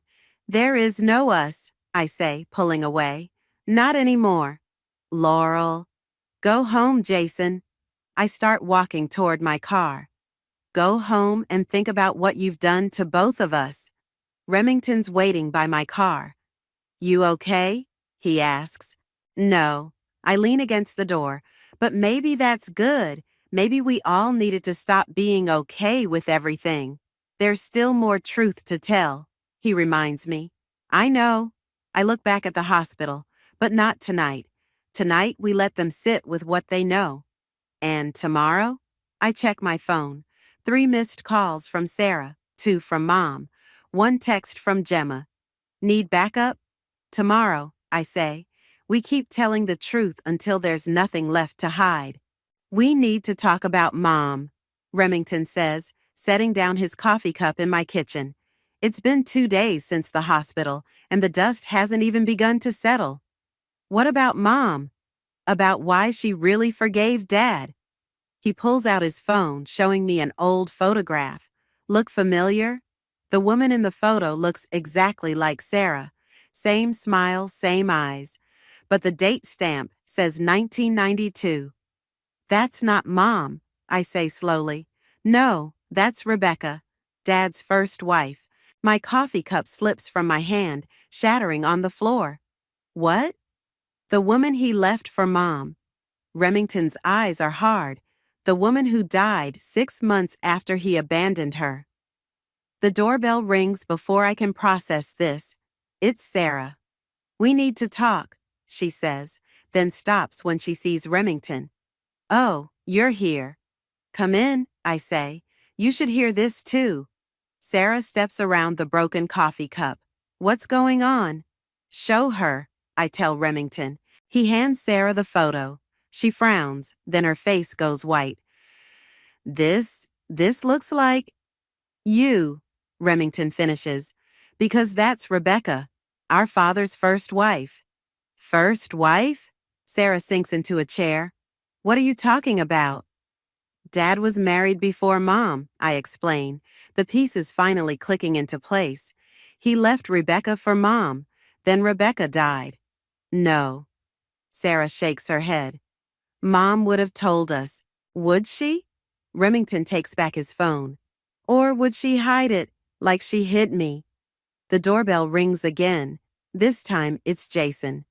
Not now, I start, but Sarah cuts me off. No, he should hear this too. She looks up at him, tears in her eyes. Apparently, our whole life is a lie. Jason steps in, taking in the scene. What's going on? Family history lesson, Remington says dryly. Pull up a chair. My phone buzzes. It's Mom. Coming over. We need to talk. Perfect timing, I mutter, showing the others. Mom's on her way. Good. Remington stands. Time for the whole truth. 20 minutes later, we're all sitting in my living room. Mom looks around at our faces and sighs. You found the photo, she says to Remington. You knew? Sarah's voice cracks. About his first wife?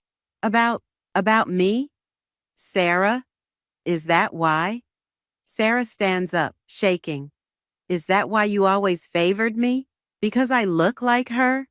It's not that simple, Mom starts. Then explain it, I snap. Explain why we've lived our whole lives pretending. Because that's what families do, Mom shouts back. They protect each other. No, Remington says quietly. They love each other, even the parts that hurt. Jason stands up. I should go. This is family business. Stay, Mom says suddenly. You're part of this too now. Am I? He looks at me. After everything? You want to talk about everything? Sarah laughs bitterly. Like how you told me you loved me? How you made me believe we had something real? Sarah, he starts. No. She turns to Mom. You want the truth? Here's the truth. I went after Jason because he was Laurel's. Because for once, I wanted to take something from her instead of always being the replacement daughter. The room goes silent. Replacement? Mom whispers. Don't pretend you don't see it. Sarah's crying now. The way Dad looks at me, like he's seeing a ghost, like he's seeing her. That's not. It is. Remington stands, just like the way he looks at me and sees his mistake. You're not a mistake, Mom says. Then why hide me?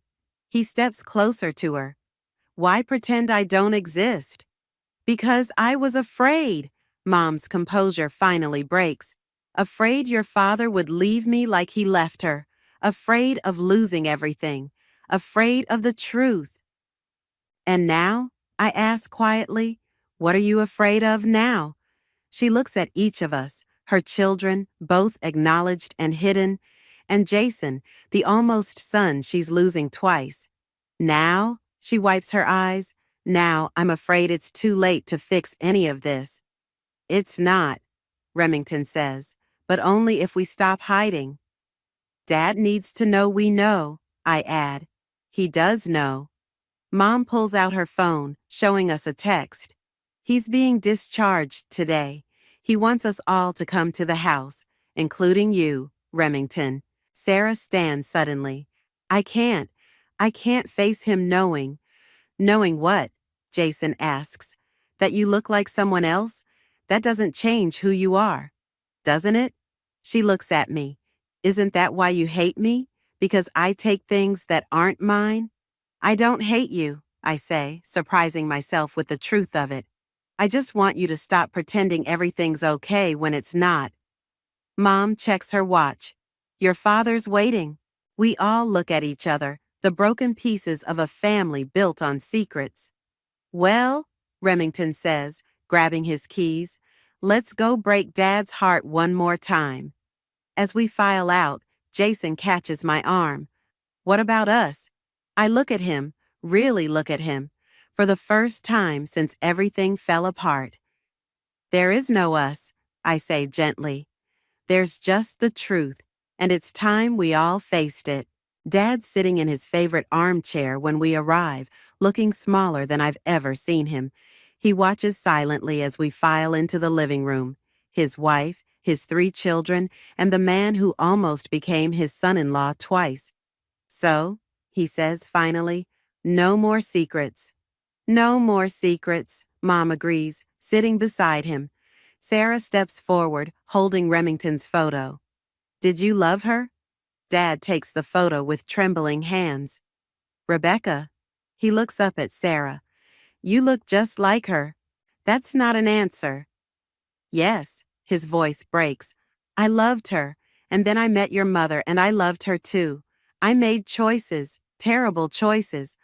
You left her, Remington says. I did. Dad meets his eyes. And then she died, and I couldn't face what I'd done. So I ran. I kept running. From me, Remington says. From everything. Dad looks at each of us. From the truth, from guilt, from responsibility. And us? I ask. Were you running from us too? No. He reaches for my hand. I was trying to protect you, all of you. By lying? Sarah's voice cracks. By pretending everything was perfect, Mom cuts in. We both did that. We thought if we just loved you enough, the past wouldn't matter. But it does matter, I say. Look at us. Look at what we've become. Jason steps forward. I should go. Stay, Dad says. You're part of this mess too. I am. Jason looks at Sarah, then me. I made choices too. Bad ones. We all did, Sarah whispers. Dad struggles to stand. Mom moves to help him, but he waves her away. He walks to Remington, who stiffens. My son, Dad says, and pulls him into a hug. Remington resists for a moment, then breaks. They hold each other, 30 years of absence crumbling between them. I'm sorry, Dad says over and over. I'm so sorry. Sarah starts crying. I reach for her hand, and for once, she lets me take it.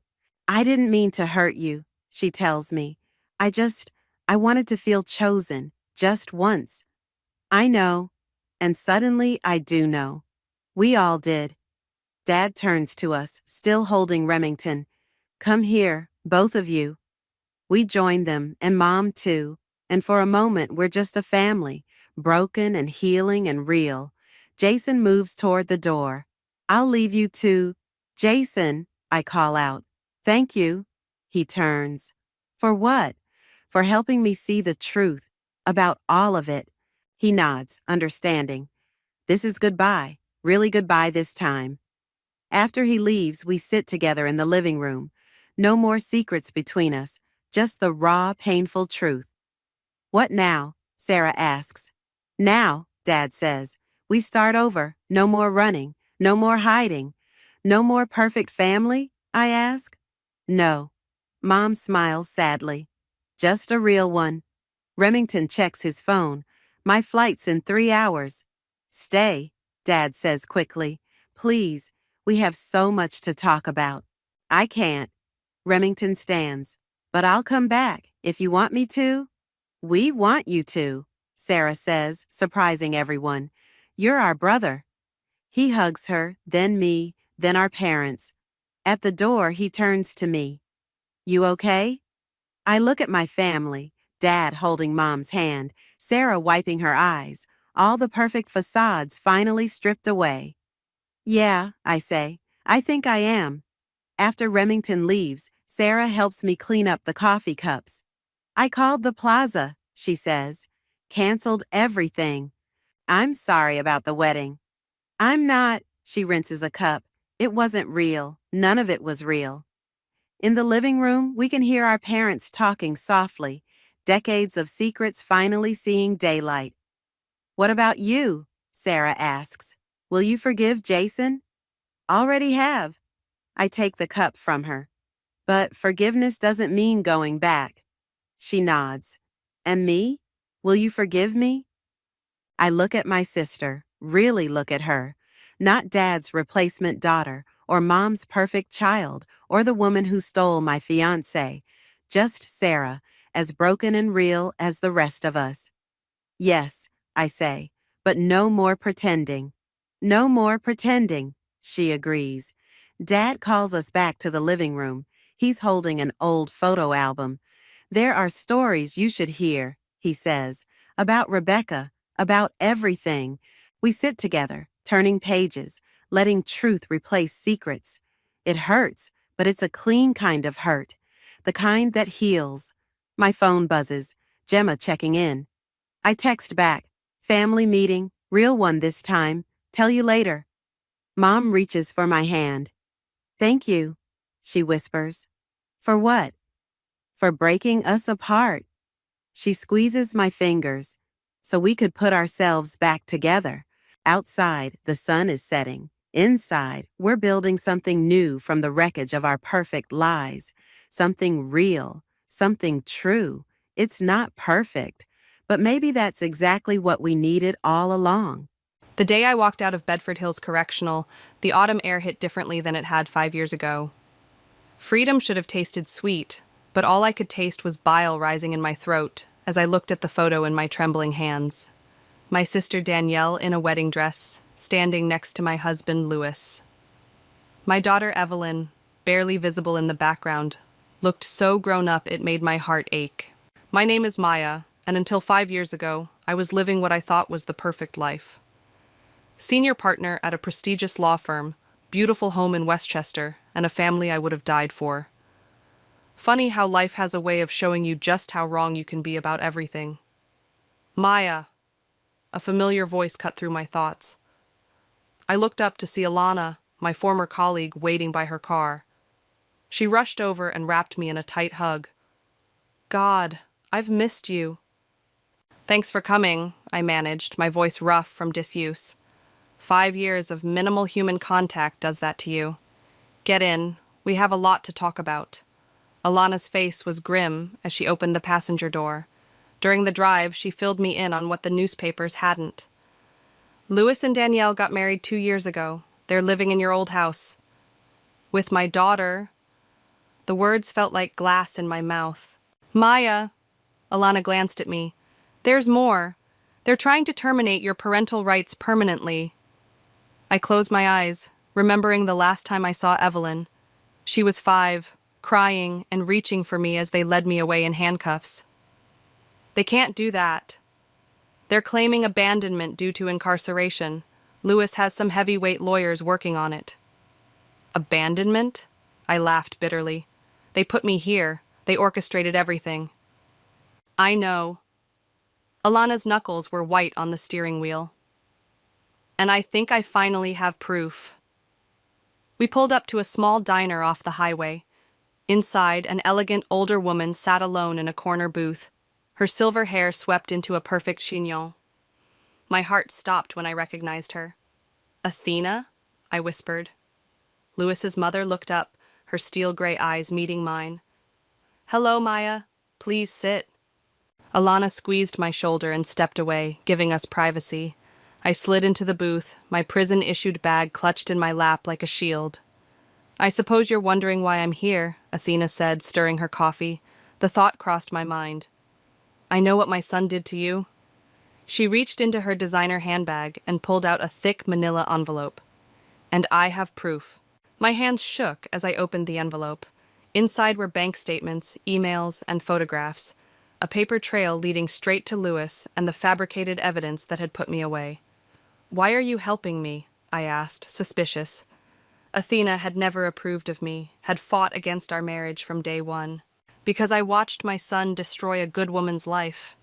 Because my granddaughter deserves better than to be raised by two people who could do something so despicable." She leaned forward. and because I know exactly what it's like to be betrayed by family. A waitress approached, but Athena waved her away. Louis thinks he's untouchable now. He's followed in his father's footsteps, building his life on lies and other people's misery. Her voice hardened. I stayed quiet once before, when his father did similar things. I won't make that mistake again. What do you want from me? I want justice. For you, for Evelyn, and for others they've hurt. She pulled out another document. This is a record of Louis's offshore accounts. He's been laundering money through his firm for years, the same firm where your sister is now a partner. My chest tightened. Danielle had always been jealous of my success, my marriage, my life, but I never thought she'd go this far. I have resources, Athena continued, connections, people who owe me favors. Help me bring them down, and I'll help you get your daughter back. I stared at the evidence in front of me, thinking of Evelyn growing up in a house built on lies, thinking of Louis and Danielle, sleeping in my bed, living my life, while I spent 5 years in a cell. When do we start? I asked. Athena's smile was sharp as a blade. We already have. Your friend Alana has been gathering evidence for months. We just needed you free to make the next move. Through the diner's window, I watched the sunset paint the sky blood red. 5 years ago, I was a woman who believed in the law, in justice, in family. Now I was something else, something forged in betrayal and hardened by time. They took everything from me, I said quietly. Then let's take it all back. Athena reached across the table and gripped my hand. Every last piece. Athena's penthouse apartment overlooked Central Park, the kind of place that screamed old money and carefully guarded secrets. I sat at her marble kitchen island while Alana spread documents across the surface like dealing cards. These transactions don't make sense, Alana said, pointing to a series of numbers. Louis has been moving millions through these accounts, but his firm's declared income doesn't match up. That's because he's been cooking the books since he made partner, Athena replied, sliding a fresh cup of coffee toward me. Just like his father taught him. We need more than just suspicious transactions, I said, my lawyer's mind already working. We need concrete proof of fraud. The doorbell rang and Athena smiled. That would be our other guest. A man in his 40s walked in, his tie loosened and jacket wrinkled from a long day. I recognized him immediately. Ken? Ken Dixon, the prosecutor who'd put me away, looked different now, older, wearier. Maya, I've spent 5 years trying to figure out how I got it so wrong. You didn't get it wrong, I said. You just didn't have all the pieces. He set his briefcase on the counter. I do now, and I'm here to help make it right. Ken's been investigating Louis's firm for the past year, Athena explained. Off the books, of course. The evidence that convicted you? Ken pulled out a thick file. It was perfect. Too perfect. I should have seen it then. Louis had years to plan it, I said, my voice bitter. He and Danielle thought of everything. Not everything. Alana pointed to her laptop screen. Look at this. Every month, large sums move from these offshore accounts to a trust in the Caymans. The beneficiary is listed as EJ Holdings. Evelyn Jackson, I whispered. He's hiding money in our daughter's name? Classic move, Ken said. He's using her trust fund to launder money. Probably thinks no one would look too closely at a child's account. But that's not all. Athena pulled up another document on her tablet. Louis has been bribing judges, 3 of them, including the one who presided over your case. My hands clenched around my coffee cup. How do we prove it? We already have proof. Ken smiled grimly. One of the judges came forward last month. He's wearing a wire. The thing about my son, Athena said, pouring herself a drink, is that he inherited his father's arrogance along with his corruption. He thinks he's untouchable. A notification pinged on Alana's laptop. She clicked it open and gasped. Maya, you need to see this. It was an email from Danielle to Louis dated just before my arrest. Everything's in place. The evidence will lead exactly where we want it to. She'll never see it coming. My vision blurred with tears of rage. My own sister... We can use this, Ken said quietly. but we need to be smart. If we move too fast, Lewis will bury everything. I want to see Evelyn, I said suddenly. I need to see my daughter. The room fell silent. Finally, Athena spoke. She's at dance class every Tuesday afternoon. The studio on 73rd Street. Maya, Alana warned, if Lewis or Danielle find out... I don't care. I stood up. I've missed 5 years of her life. I'm not missing another day. Ken reached into his pocket and handed me a business card. My private number. Call me if anything goes wrong. The next afternoon, I stood across the street from the dance studio, my heart pounding.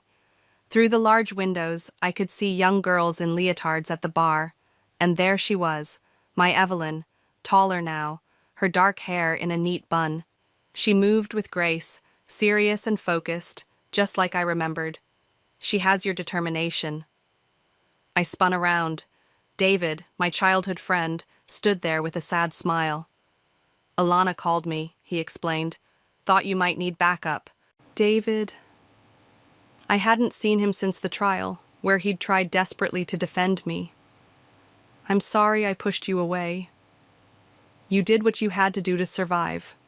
He touched my arm gently, but you're not alone anymore. The dance class ended and girls began streaming out. Evelyn emerged, scrolling through her phone. She looked up and our eyes met across the street. For a moment, time stopped. Mom? Her voice was barely a whisper, but I heard it clear as a bell. Before I could move, a car pulled up. Danielle stepped out, her designer sunglasses hiding her eyes. Evelyn! Time to go, honey! My daughter looked between us, confusion and something else. Fear on her face. Danielle followed her gaze and froze when she saw me. Maya. She took a step forward. David's hand tightened on my arm. Not here, he murmured. Not now. I watched as Danielle hurried Evelyn into the car, my sister's hands shaking as she closed the door.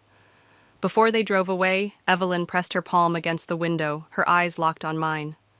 Soon, I promised silently. I'm coming for you soon. She saw me. I paced Athena's living room, unable to sit still. Danielle will tell Lewis. Good, Athena said, typing rapidly on her laptop. Let him get rattled. People make mistakes when they're scared. David handed me a glass of water. Maya, sit down before you wear a hole in that expensive carpet. My phone buzzed, a text from an unknown number. My hand shook as I read it. Mom, is that really you? Please answer. Evelyn, I breathed. But how? She's 10, Maya, David said gently. Kids that age know how to get burner accounts. I started typing, but Athena grabbed my phone. Wait, we need to be careful. They could be monitoring her devices. The doorbell rang. Alana burst in, waving a USB drive. You're not going to believe what I found. Lewis has been busy since you went away. She plugged the drive into Athena's computer and pulled up several documents. These are records of property purchases, all through shell companies. But look at the dates. These align perfectly with his major court victories, I said, scanning the documents. Properties bought just days after winning cases. Kickbacks, David muttered. He was getting paid under the table. There's more. Alana clicked through more files. Remember Judge Harrison? My blood ran cold. Judge Harrison had presided over my case. What about him? He bought a vacation home in Bermuda 3 weeks after your conviction. Guess who handled the transaction? Lewis, Athena finished, through one of his shell companies. My phone buzzed again. Another message from Evelyn. Mom, Aunt Danielle is crying in her room. Dad's yelling. I'm scared. Before anyone could stop me, I typed back. I love you, sweetheart. Stay strong. Everything will be okay soon. Maya, Athena warned, but I held up my hand. She needs to know she's not alone. My voice cracked. She needs to know her mother didn't abandon her. The door flew open. Ken rushed in, his face flushed. We have a problem. Judge Harrison was found dead in his office an hour ago. The room went silent. Suicide? David asked. Ken shook his head. Made to look like it, but my contact in homicide says the scene feels staged. Lewis, Athena whispered. He's cleaning house. My phone rang. Danielle's number. Everyone stared as I answered and put it on speaker. Maya? Her voice was shaky.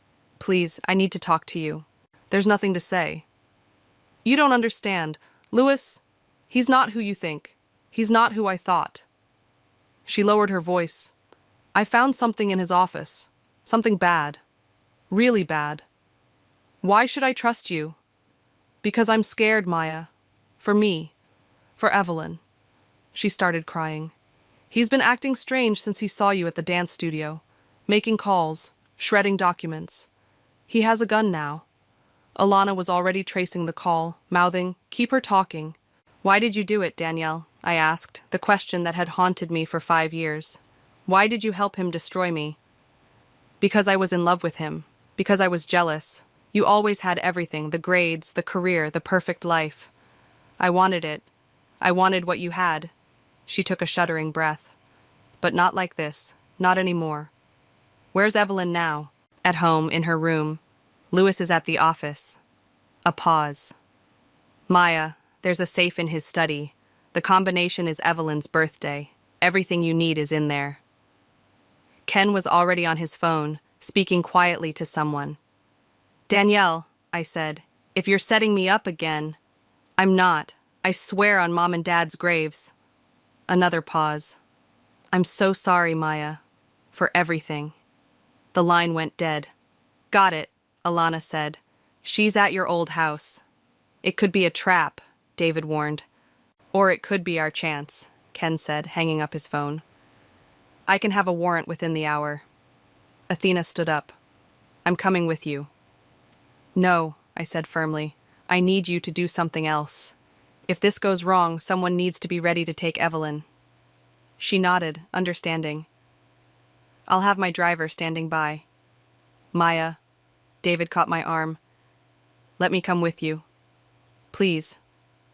I looked at my old friend, seeing the concern in his eyes. Okay, but we do this my way. Ken checked his watch. Warrant will be ready in 40 minutes. We move then. I picked up my phone and sent one last message to Evelyn. Whatever happens tonight, remember I love you more than anything in this world. The response came seconds later. I love you too, Mom. Come get me. Athena handed me a small key. To the back door. Louis never changed the locks. He was too arrogant to think anyone would dare break in. As we gathered our things, I caught my reflection in the window. 5 years ago, I was a victim. Tonight, I was something else entirely. Let's go get my daughter, I said. The house looked exactly the same. White colonial, black shutters, maple tree in the front yard where Evelyn's old swing still hung. But now police cars lined the street, their lights off, waiting. Remember, Ken whispered as we crouched behind the hedges. We have 15 minutes before the warrant arrives. We're just here to get Evelyn and any evidence in that safe. David squeezed my hand. You sure about this? I nodded, clutching the key Athena had given me. Through the kitchen window, I could see Danielle pacing, phone pressed to her ear. Now, Ken signaled. We moved silently around to the back door. The key slid in smoothly, just like it had hundreds of times before. Inside, the house smelled different. Unfamiliar perfume, different laundry detergent. Wrong. Danielle spun around as we entered. Maya! Thank God! Her mascara was streaked with tears. Louis is coming. He knows something's wrong. Where's Evelyn? I demanded. Upstairs. She's... Mom? Evelyn appeared at the top of the stairs, still in her dance clothes. She flew down the steps and into my arms. I held her tight, breathing in her familiar scent. Baby, I missed you so much. I knew you'd come back, she whispered. I knew you weren't bad like they said. The safe, Ken reminded me gently. We need to hurry. David stayed with Evelyn while Danielle led us to Louis's study. The safe was hidden behind a painting. My old favorite, I noticed bitterly. 8/15/12, Danielle recited. Evelyn's birthday. The safe clicked open. Inside were stacks of documents, USB drives, and a small black notebook. That's his ledger, Danielle said. All his contacts, all the bribes, everything. Headlights swept across the windows. A car door slammed. He's here, Danielle whispered, face draining of color. Ken grabbed the safe's contents. Maya, take Evelyn and go. Now. The front door opened. Danielle? Lewis's voice. "Why are all the lights on?" I ran for the stairs, but Evelyn was already heading down, David behind her. Well, well. Lewis stood in the foyer, blocking the exit. He looked exactly the same. Handsome, well-dressed, cold eyes. "Family reunion?" "It's over, Lewis," I said, pushing Evelyn behind me. "We have everything." He smiled, reaching into his jacket. "No, Maya, you have nothing." The gun looked black and deadly in his manicured hand. "Daddy, no!" Evelyn screamed. "Be quiet, sweetheart. The adults are talking." His eyes fixed on Danielle. "You betrayed me." "You betrayed all of us first," Danielle shot back, her voice shaking. "You're just like your father, a monster in an expensive suit." "Funny you should mention my father." Lewis's smile widened. "Did you know he didn't really die of a heart attack? Mother Dearest helped him along with his medication. Isn't that right, Mom?" Athena stepped through the front door, making us all jump. "You knew?" "I found the proof last year. Been keeping it as insurance." He gestured with the gun. "Speaking of insurance, Maya, did you really think I wouldn't have cameras in my own house? Everything that's happened tonight is recorded. Self-defense will be easy to prove when I find intruders in my home." "Drop the gun, Lewis." Ken emerged from the study, his own weapon drawn.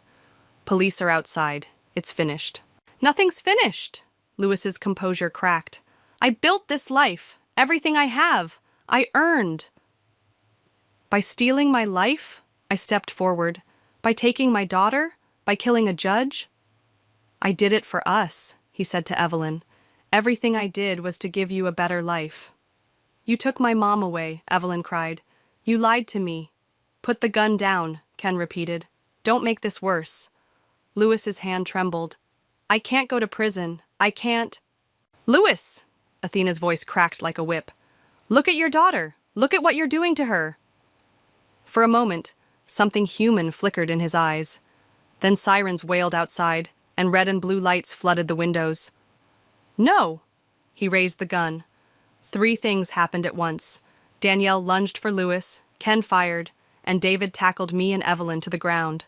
The gunshot seemed to echo forever. When I looked up, Lewis was on the floor clutching his shoulder. Danielle had his gun, hands shaking as she held it on him. Police burst through the door shouting commands. Someone help me up.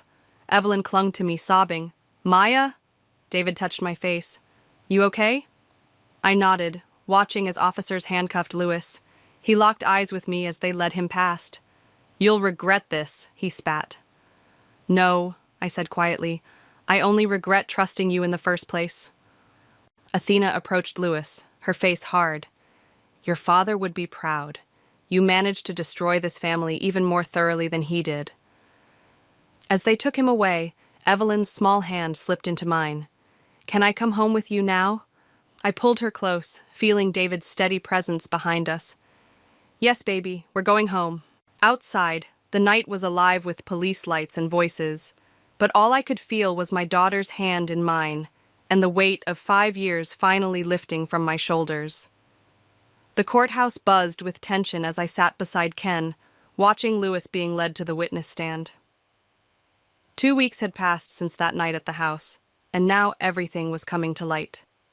"Please state your name for the record," the judge said. "Lewis Michael Jackson." His arm was still in a sling, his designer suit replaced by one that seemed a size too large. He wouldn't look at me. "Mr. Jackson," Ken stood, "let's discuss the events leading up to your first wife's imprisonment." "Objection!" Lewis's attorney jumped up. "My client's previous testimony is now in question due to new evidence," the judge cut in. "Proceed, Mr. Dixon." Ken held up the black notebook from the safe. "Can you identify this?" Lewis's jaw tightened. "It appears to be my personal notebook." "The one where you recorded your bribes? The payments to Judge Harrison?" "I want to make a statement," Lewis said suddenly. His attorney looked startled. "Lewis, we discussed. I need to speak." He finally looked at me, then at Evelyn, who sat between David and Athena in the gallery. "I did it. All of it. I framed Maya. I bribed Harrison. He swallowed.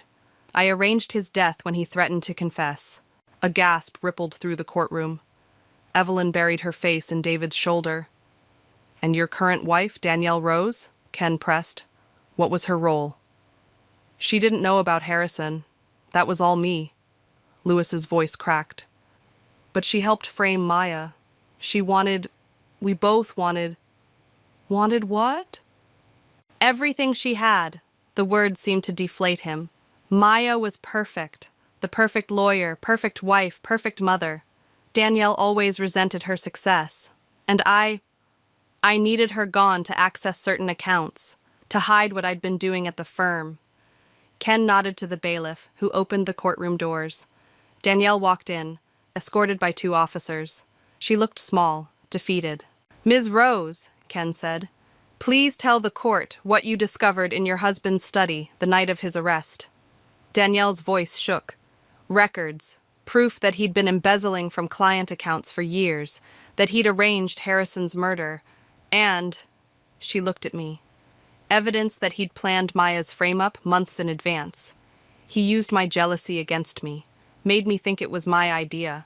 Your Honor, Ken turned to the judge, the state moves to immediately vacate Maya's conviction based on this testimony and the supporting evidence. So ordered, the judge said without hesitation. Ms. Jackson's record will be expunged. Lewis slumped in the witness box. I'm sorry, he whispered. Save it, I said, loud enough for him to hear. You're only sorry you got caught. The rest of the hearing passed in a blur. Lewis and Danielle were both taken into custody, him for murder and fraud, her for conspiracy. As people filed out of the courtroom, Evelyn ran to me. Is it really over? She asked. Almost. I smoothed her hair.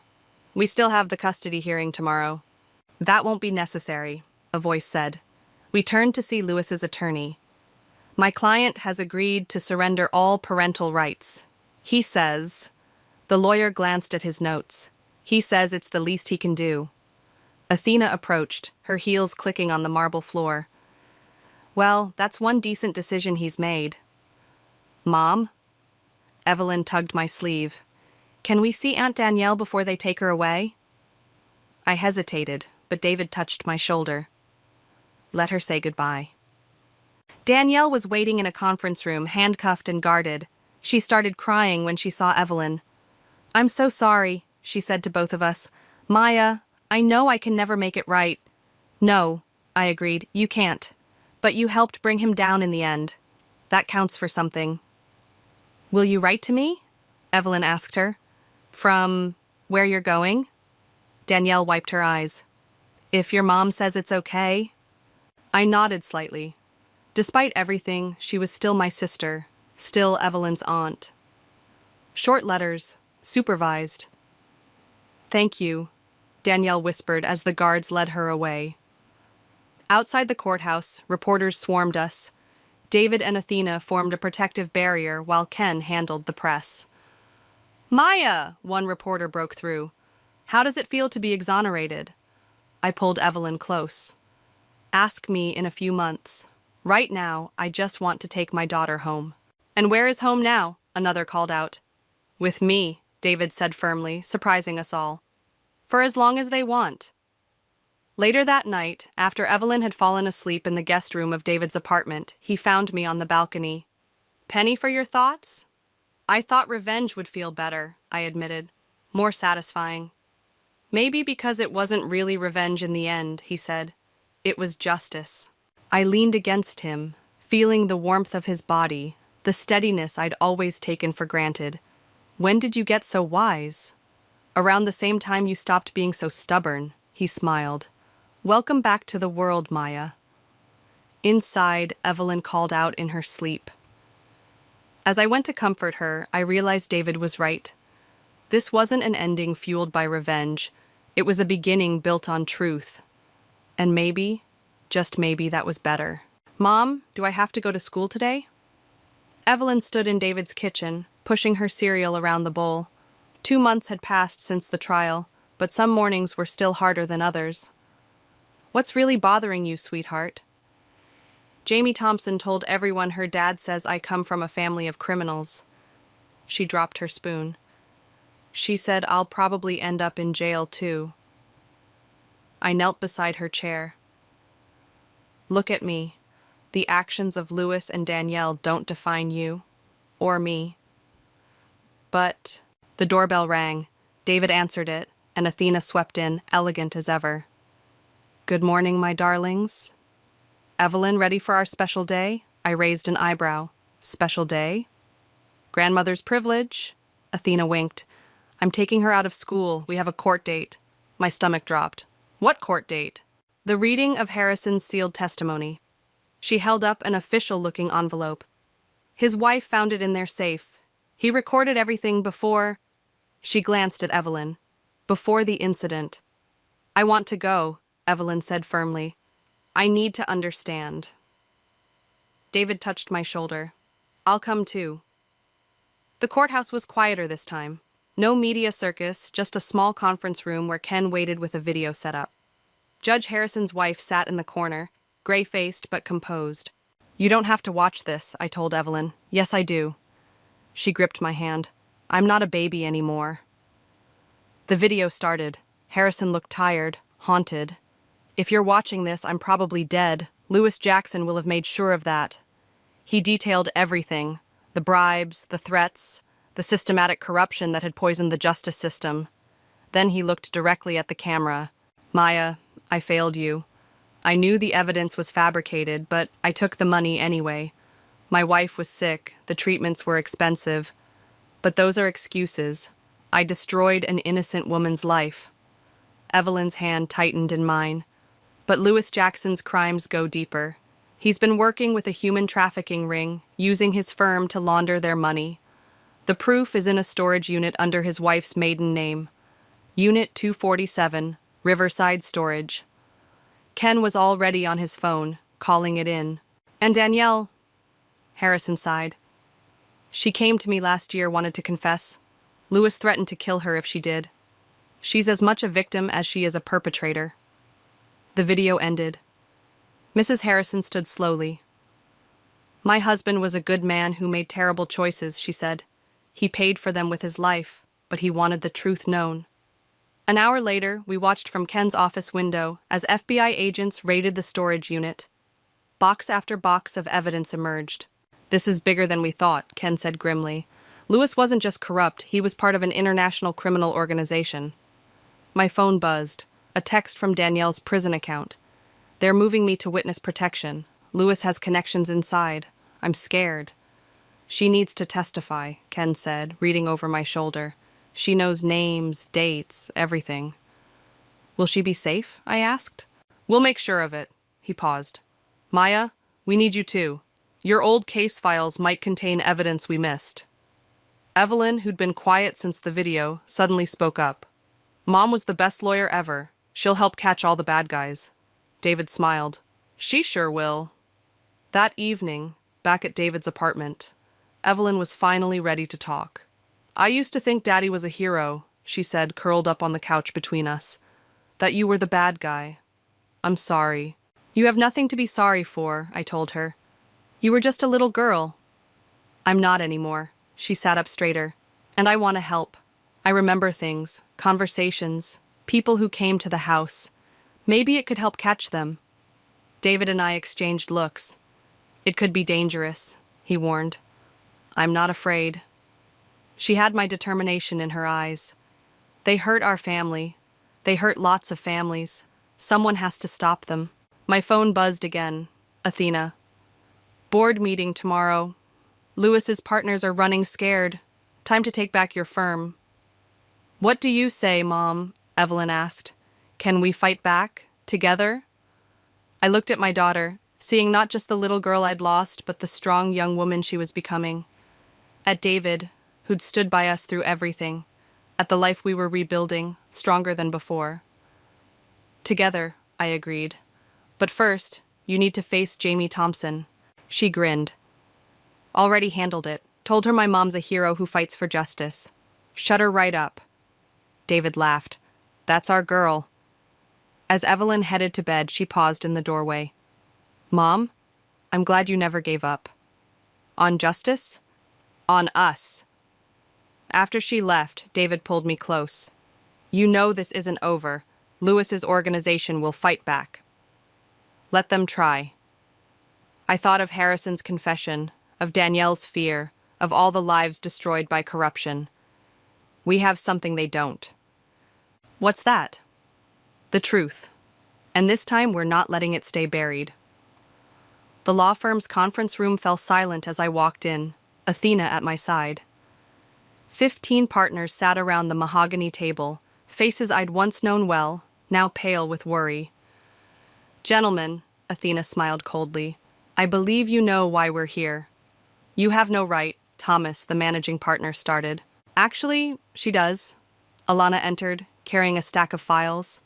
As majority shareholder, Athena has every right to call this meeting, and as the wrongfully convicted former partner, Maya has every right to be here.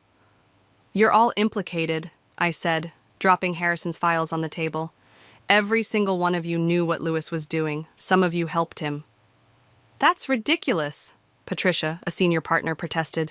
We had no idea. Save it. I slid surveillance photos across the table. You at dinner with known trafficking suspects.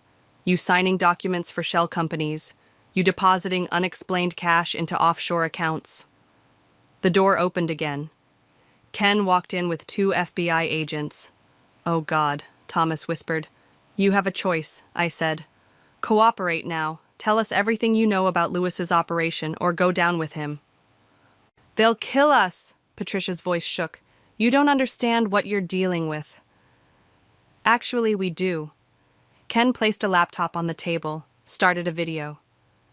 This is from an hour ago. The screen showed a warehouse raid. Dozens of arrests, evidence being seized, women being rescued from shipping containers. Your operation is falling apart, Athena said. Lewis talked. Danielle talked. Now it's your turn. My phone buzzed. David. Evelyn safe at school. Extra security in place. Think about your families, I pressed. Your children. Do you want them visiting you in prison? Or worse? Thomas broke first. The Russian connection. It wasn't our idea. Lewis said we just had to look the other way. Looking the way makes you complicit, Ken said, but cooperation might help your sentence. One by one, they started talking. Names, dates, locations poured out. The FBI agents recorded everything. My phone buzzed again. An unknown number. The message made my blood freeze. You should have stayed in prison. Now your daughter pays. I showed Ken the message. He immediately called the school. No answer, he said. I was already running for the door when Alana caught my arm. Maya, wait, it's a trap. I don't care. Listen to me. She held up her phone. David just texted. Evelyn's fine. She's with him. Someone pulled the school's fire alarm, but he got her out first. I sagged against the wall, heart pounding. They're desperate, Athena said. This proves we're close. Ken's phone rang. His face turned serious as he listened. Understood. He hung up. Lewis is dead. Found in his cell an hour ago. Suicide? Thomas asked. Made to look like it. Ken's eyes met mine. Just like Harrison. They're cleaning house, Athena realized. Where's Danielle? I demanded. Safe house in Vermont, Ken assured me. But we need to move fast. This organization is collapsing, and they'll try to destroy evidence. My phone buzzed again. David. At your apartment with Evelyn. Something you need to see. Go, Athena said. We'll handle things here. I found David and Evelyn in my living room, staring at an open safe I'd never seen before. It was behind the bookshelf, Evelyn said. I remembered Lewis putting things in it when he thought I was asleep. Inside were more files, USB drives, and a handwritten letter from Lewis. Maya, if you're reading this, I'm probably dead. I knew they'd kill me eventually. Everything you need is here. Names of corrupt judges, politicians, business leaders, the whole network. I'm sorry for what I did to you, to us. Keep Evelyn safe. They'll never stop coming. The only way out is to expose everything. L. He knew, David said quietly. He knew they'd turn on him. Mom? Evelyn touched my arm. What do we do now? Before I could answer, Ken called. Maya, turn on the news. The TV flickered to life. Breaking news banner. Major human trafficking ring exposed. Multiple arrests across 5 countries. It's happening, Ken said. The whole thing's unraveling. But watch your back. Cornered animals are the most dangerous. I looked at Evelyn, so brave and strong, at David, steady and true, at the evidence that could finally end this nightmare. We finish this, I said. Not for revenge anymore, for justice. Together, Evelyn said firmly. David took my hand. Always.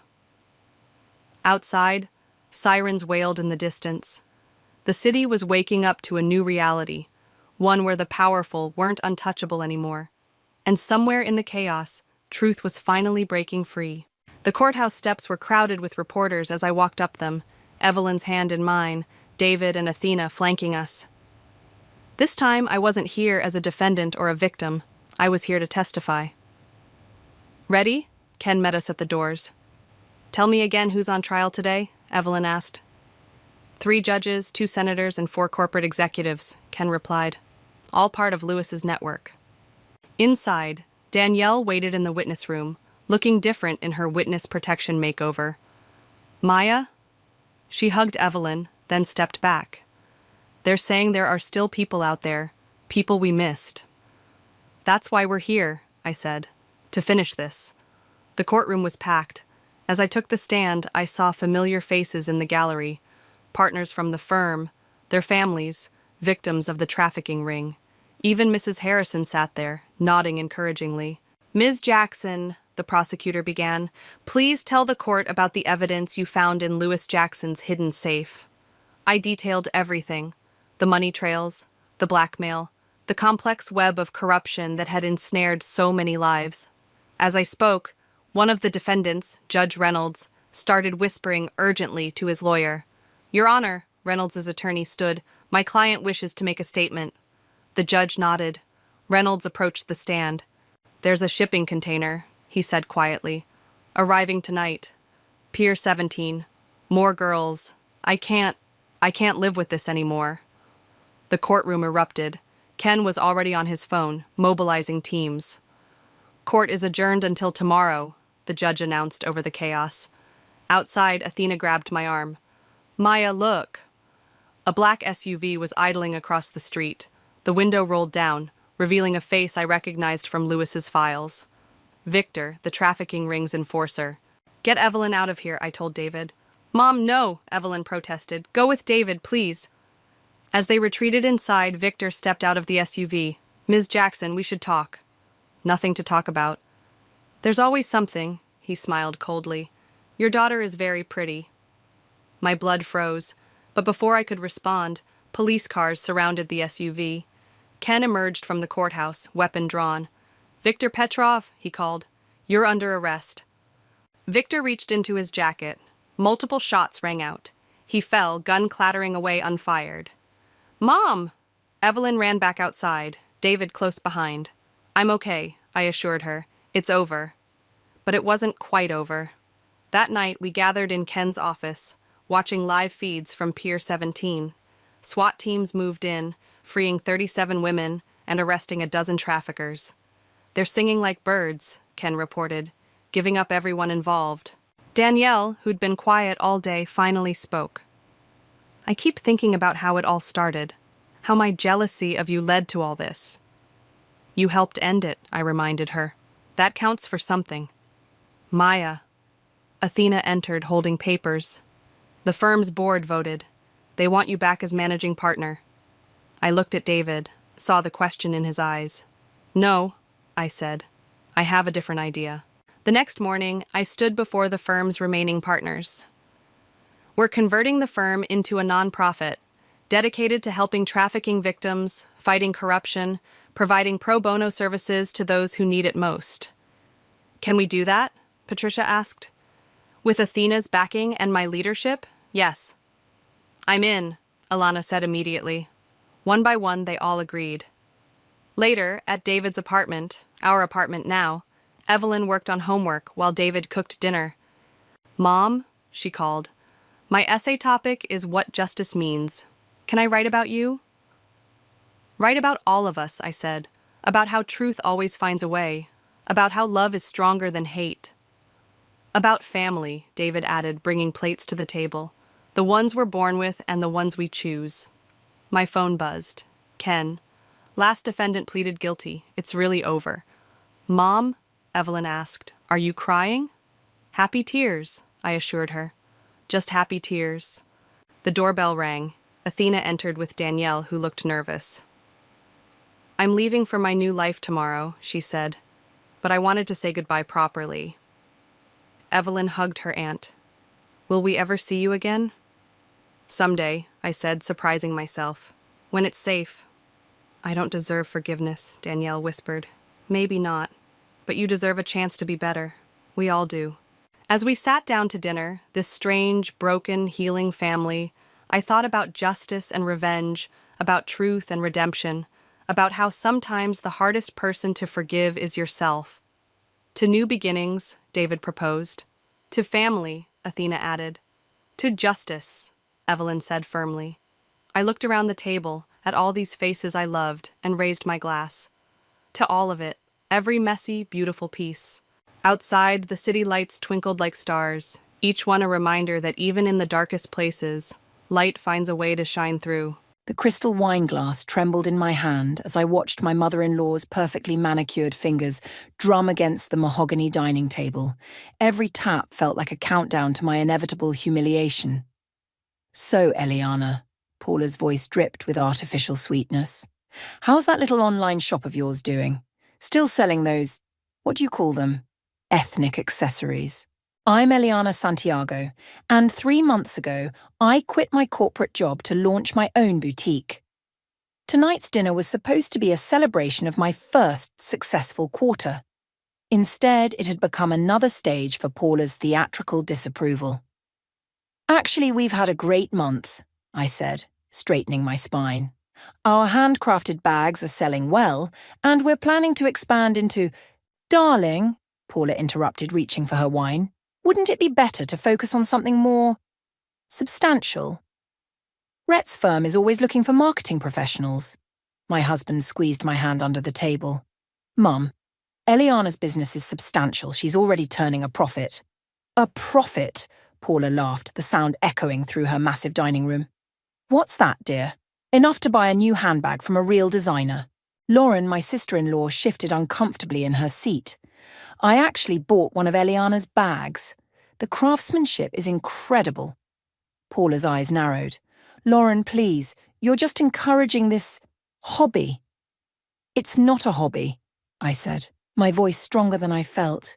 We've caught the attention of several major influencers and... Oh yes, those internet people. Paula waved her hand dismissively.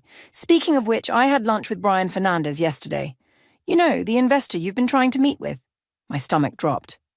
Brian was my potential ticket to scaling the business. I'd been trying to get a meeting with him for weeks. What did you tell him? Rhett asked, his fork clattering against his plate. Only the truth, darling, that while Eliana's enthusiasm is charming, her business model lacks the sophistication needed for serious consideration. Paula dabbed her lips with her napkin. I couldn't let him waste his time. The room spun, weeks of work, carefully crafted presentations, all potentially ruined because of one lunch. You had no right, I said, my voice barely above a whisper. I had every right. The Webbers have a reputation to maintain. We can't have family members running around playing shopkeeper with borrowed cultural trinkets. Borrowed? I stood up, my chair scraping against the hardwood floor. These designs are based on my grandmother's heritage. Each piece tells a story of, oh, please spare us the immigrant success story. Paula rolled her eyes.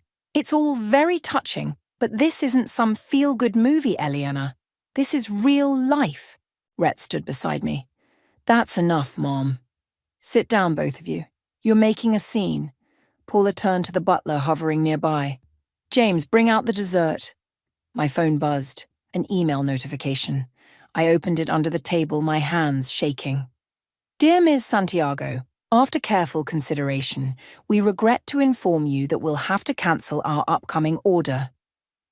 Another buzz. Another cancellation. Paula's smile grew wider as she watched my face. She knew. Somehow she knew exactly what was happening. Everything all right, dear? You look pale. Perhaps the stress of running a business is too much for you. I grabbed my purse and headed for the door. Rhett closed behind. Lauren called out, "Eliana, wait!" In the foyer, Rhett caught my arm. "I'm so sorry, I'll talk to her." "Talk to her." I laughed bitterly. "She's systematically destroying everything I've built. Those cancellations aren't a coincidence, Rhett. She's been calling my clients." "We'll fix this," he promised, pulling me close. From the dining room, Paula's voice carried clearly. "She'll thank me one day. Sometimes we need to be cruel to be kind." That's when something inside me snapped. The fear, the intimidation, the constant need to prove myself. It all crystallized into something harder, sharper.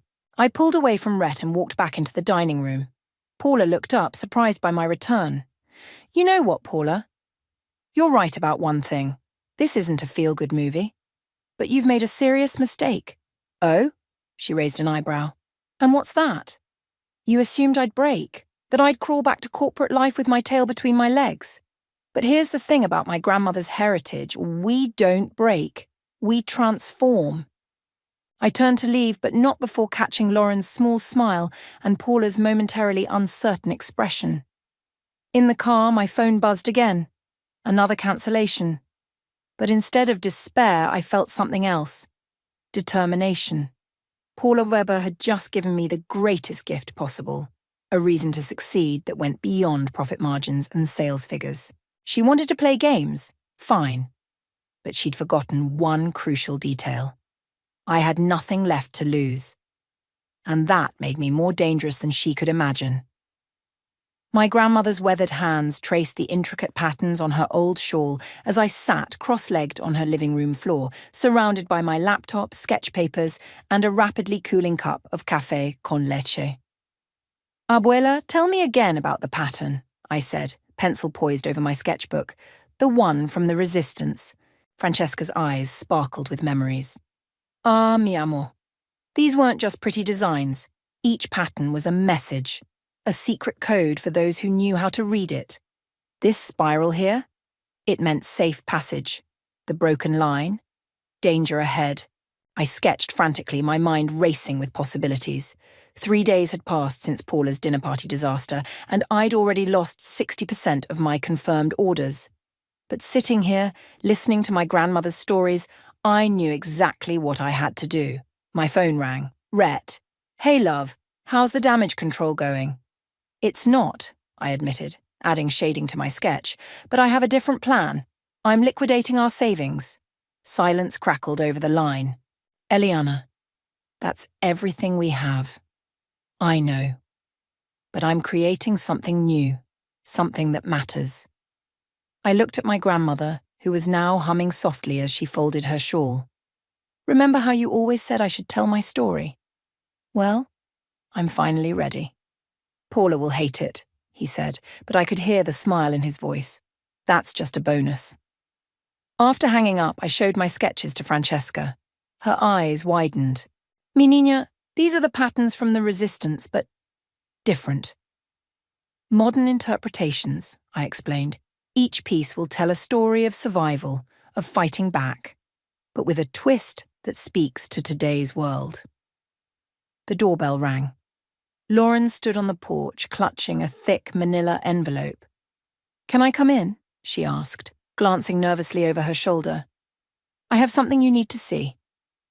Inside, Lauren spread documents across the coffee table, displacing my sketches. "I found these in Mom's study," she said. "She's been embezzling from her own charity for years.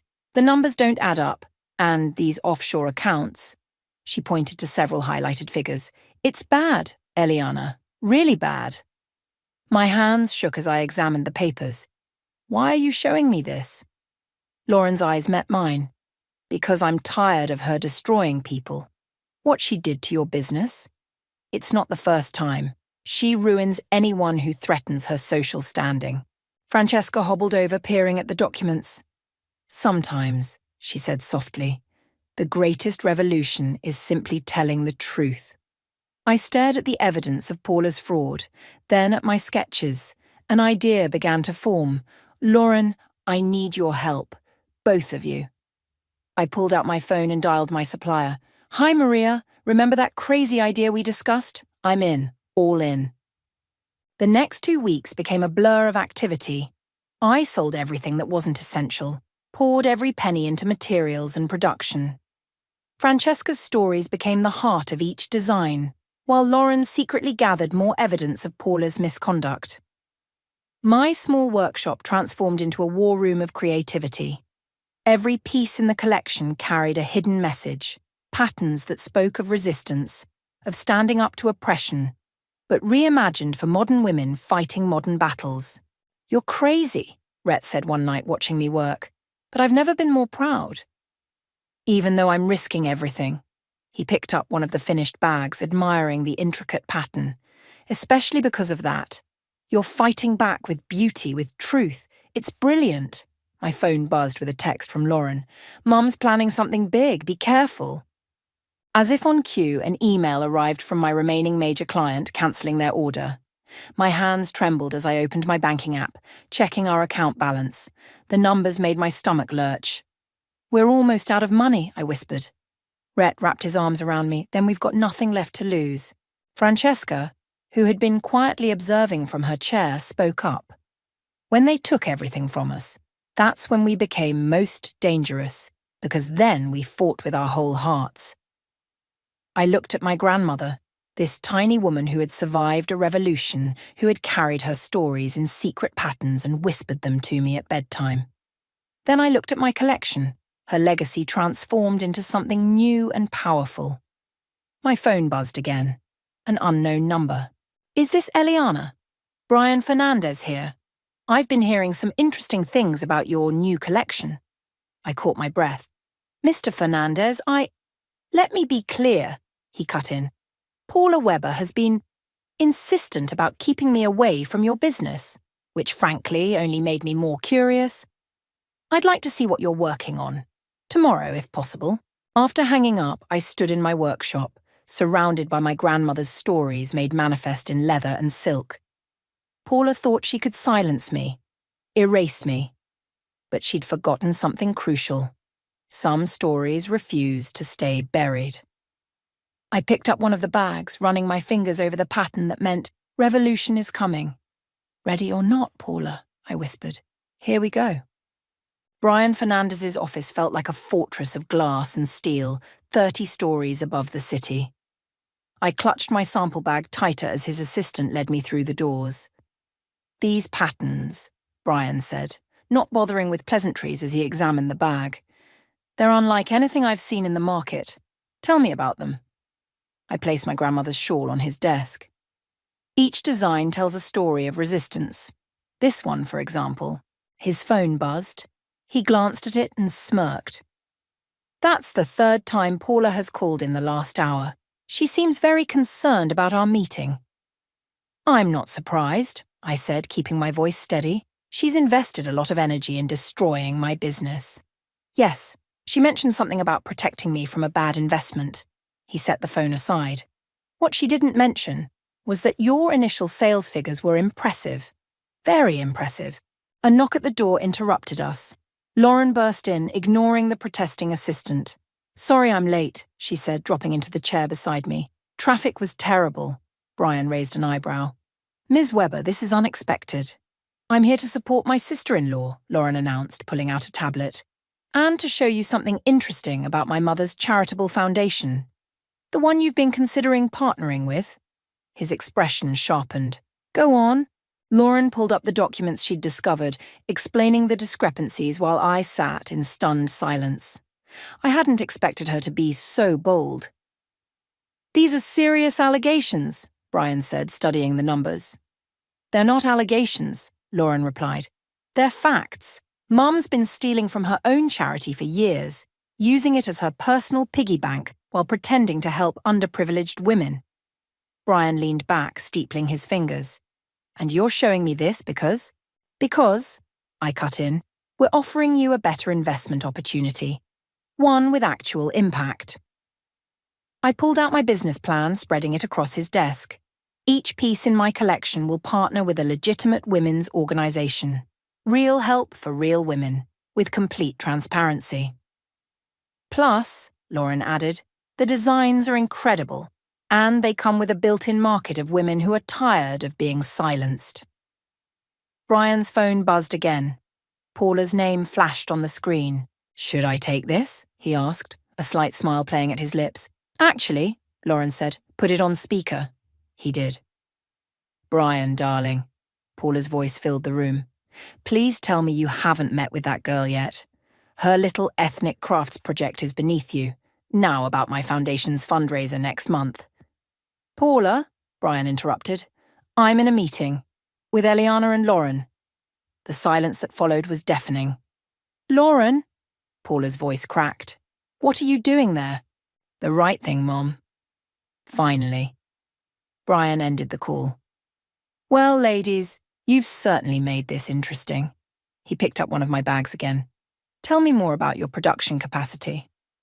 An hour later, Lauren and I stood in the elevator, still processing what had happened. I can't believe he's investing, I whispered, and that you came. Lauren gripped my hand. I've spent my whole life watching Mom crush people's dreams. I couldn't let her do it to you, too. My phone chimed with a text from Rhett. Mum's on the warpath. She knows about the meeting, coming home early. She's going to disown you, I told Lauren. Probably, she agreed. But you know what? For the first time in my life, I don't care. We stepped out of the elevator into chaos. Paula stood in the lobby, her perfect makeup unable to hide her fury. How dare you, she hissed at Lauren. Conspiring against your own mother? No, Mom. How dare you? How dare you steal from charity? How dare you hurt everyone who doesn't fit your perfect image? Security guards were moving our way. Paula noticed too and lowered her voice. You have no idea what you've done. I'll cut you off. Both of you will be nothing. I stepped between them. That's where you're wrong, Paula. We're not nothing. We're everything you're afraid of. Women who won't be silenced. You'll regret this, she spat, but her voice trembled. No, Lauren said quietly. The only thing I regret is not standing up to you sooner. As Paula stormed out, Brian appeared behind us. Impressive show, he said. I trust you'll bring that same fire to our partnership. The collection launches in 3 weeks, I confirmed. Will you be there? Wouldn't miss it.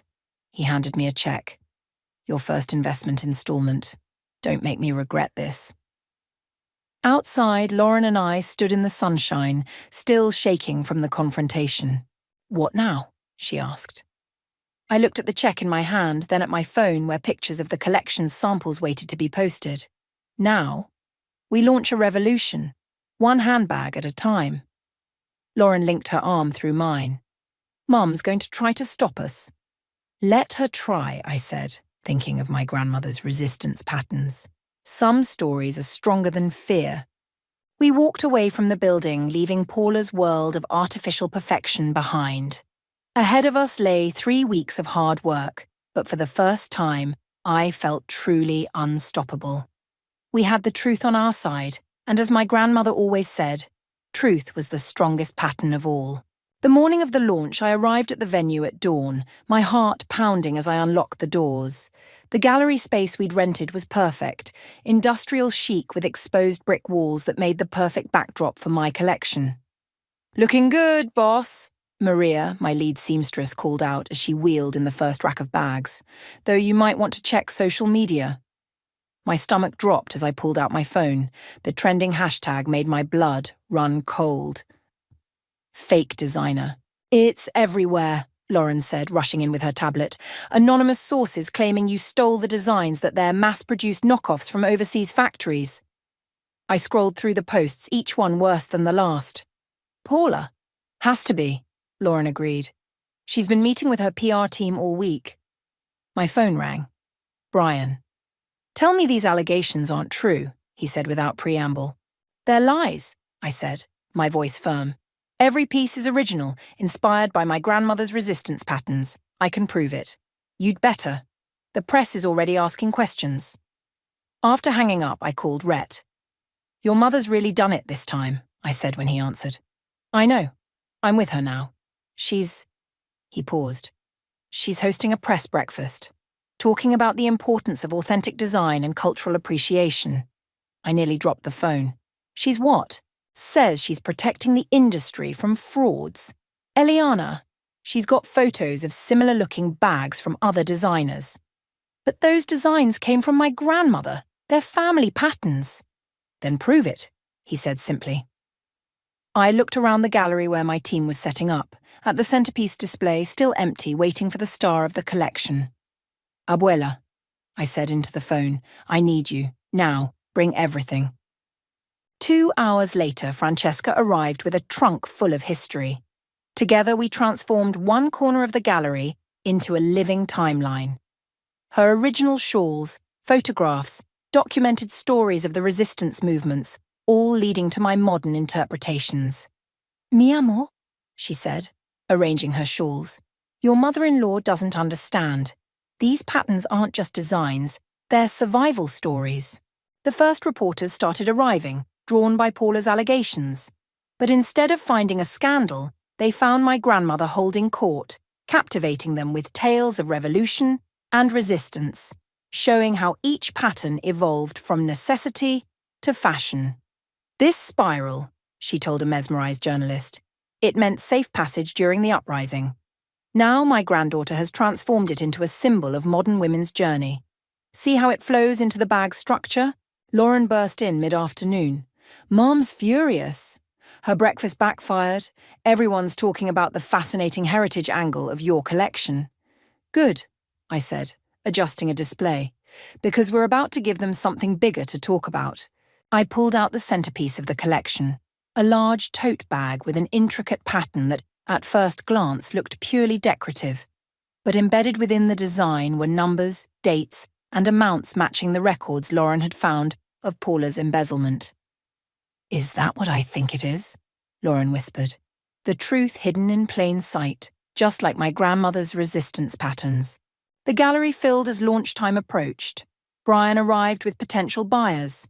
Fashion bloggers circulated, photographing everything. Even Rhett showed up, looking both proud and nervous. Then Paula walked in. She moved through the crowd like a shark, her designer heels clicking on the concrete floor. Quite the little museum you've created, she said, eyeing the heritage display. Though I doubt anyone's actually buying. Actually, Brian stepped forward, we've had significant pre-orders. The heritage angle is resonating strongly with consumers tired of soulless luxury brands. Paula's smile tightened. How nice. Though I wonder about the authenticity of these so-called resistance patterns. Why don't you ask me yourself? Francesca appeared beside us, her small frame radiating dignity. After all, I lived them. The crowd quieted, sensing drama. You know, Paula, I said, leading her to the centerpiece display.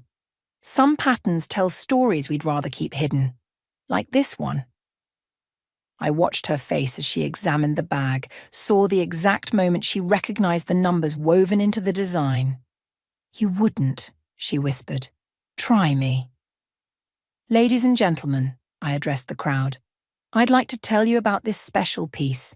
It's inspired by my grandmother's belief that truth, like beauty, deserves to be shared. Paula grabbed my arm. Think carefully about what you're doing. I looked at her perfectly manicured hand on my arm, then at my grandmother's weathered fingers tracing her resistance patterns, and finally at Lauren, who nodded slightly. The truth is, I continued, my voice carrying across the gallery, every pattern tells a story. The question is, which stories are we brave enough to tell? Paula's hand fell away as cameras flashed. In that moment, looking at her face, I realized the launch wasn't just about my collection anymore. It was about every woman who'd ever been told to stay quiet, to play small, to accept less than she deserved. And I was done being quiet. The morning after the launch, my phone wouldn't stop buzzing. Fashion blogs were calling the collection revolutionary. Major retailers wanted meetings. But the message that made my hands shake came from Paula's lawyer. Cease and desist, I read aloud to Lauren over coffee. Any interpretation of financial records in your designs constitutes defamation, Lauren snorted. Defamation requires the statements to be false. Those numbers are real. She's scared, Rhett said, joining us at my kitchen table. "The charity gala is next week and ticket sales are down. People are asking questions." My phone lit up with another call. A morning show wanted an interview. Before I could answer, the doorbell rang. Brian strode in, tablet in hand. "Have you seen the numbers? Pre-orders have tripled since last night, but that's not why I'm here." He turned the tablet toward us. "Look who's trending." A video was going viral. Paula at my launch, her face contorting as she examined the centerpiece bag. Someone had captured the exact moment she recognized her own fraud woven into the pattern. "The internet is calling it the guilty look," Brian said. "It's becoming a meme." "Mom's going to lose it," Lauren whispered. Right on cue, my phone rang, Paula's number. "Put it on speaker," Rhett said. I did. "You think you're clever," Paula's voice trembled with rage. "But you've made a terrible mistake. The gala is next week. Every important person in this city will be there. And when I'm done, you'll wish you'd never touched a sewing machine." "Is that a threat, Paula?" "It's a promise. By the way, I've invited several intellectual property lawyers. They're very interested in examining your grandmother's so-called original patterns." The line went dead. "She wouldn't," Lauren gasped. "Going after Abuela's patterns? That's low even for her." I grabbed my keys. "Come on, we need to see Francesca." We found my grandmother in her garden calmly drinking tea. When I told her about Paula's threat, she laughed. "Mi amor, let her bring her lawyers. I have something to show you." She disappeared into her house, returning with a dusty box. I was waiting for the right time.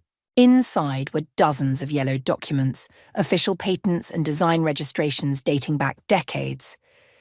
"You registered the patents?" I breathed. "Of course. When we came to this country, I learned quickly about protecting what's yours." She smiled. "Your mother-in-law isn't the first bully I've faced." Brian, who'd followed us, was already photographing the documents. "This changes everything. These registrations, they're gold. And the timing." "What timing?" I asked. "The fashion world loves drama," he said. "Paula's gala is next week. What if we time our next move perfectly?" Lauren's eyes lit up. "The gala invitations haven't gone out yet. Mum's been delayed choosing the perfect design." "I might have an idea," I said slowly, pulling out my sketchbook.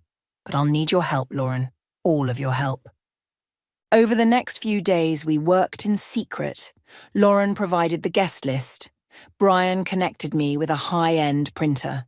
Francesca shared more stories, more patterns, each one now proven legally mine. The night before the gala invitations were supposed to go out, Lauren called in a panic. "Mom's suspicious. She's asking questions about the printer delay." "Is everything ready?" I asked. "Yes. The invitations are perfect. Each one has your special pattern embedded in the design. When the story breaks during the gala, everyone will already have the evidence in their hands," I finished. That night, I couldn't sleep. Rhett found me in my workshop tracing patterns on scratch paper. "Having second thoughts?" he asked. "No. Yes. Maybe." I looked up at him. "This will destroy her." "She tried to destroy you first," he reminded me. "Multiple times." "I know, but..." My phone buzzed. A text from Lauren. "Mom just approved the invitations. They're going out tomorrow morning. Last chance to back out." I thought about Paula's smug face at that first dinner party, her deliberate dismantling of my business, her threats against my grandmother's legacy. "No backing out," I texted back. Rhett wrapped his arms around me. "Whatever happens, I'm with you." The next morning, 500 invitations went out to the city's elite. 500 pieces of evidence disguised as elegant party invitations, each bearing a pattern that told the true story of Paula's charity fraud. My phone rang. "Brian." "It's done," he said. "The invitations are delivered, and I've just confirmed our spot at the gala. Front row seats to watch it all unfold." I hung up and walked to my window, watching the morning sun rise over the city. In mansions and penthouses across town, Paula's carefully curated guest list was receiving their invitations, unknowingly holding the keys to her downfall in their manicured hands. 1 week, I whispered to myself. 1 week until the truth comes out in the most public way possible. My phone buzzed again. A message from Paula. The invitations are perfect, dear. Perhaps you're learning something about class after all. I smiled at the irony. Yes, Paula, I thought. I've learned quite a lot about class. And next week, you'll learn about consequences. The ballroom of the Grand Plaza Hotel glittered with crystal chandeliers and Paula's carefully curated guest list. I adjusted my dress, one of my own designs, naturally, and watched the crowd through the service entrance. Ready?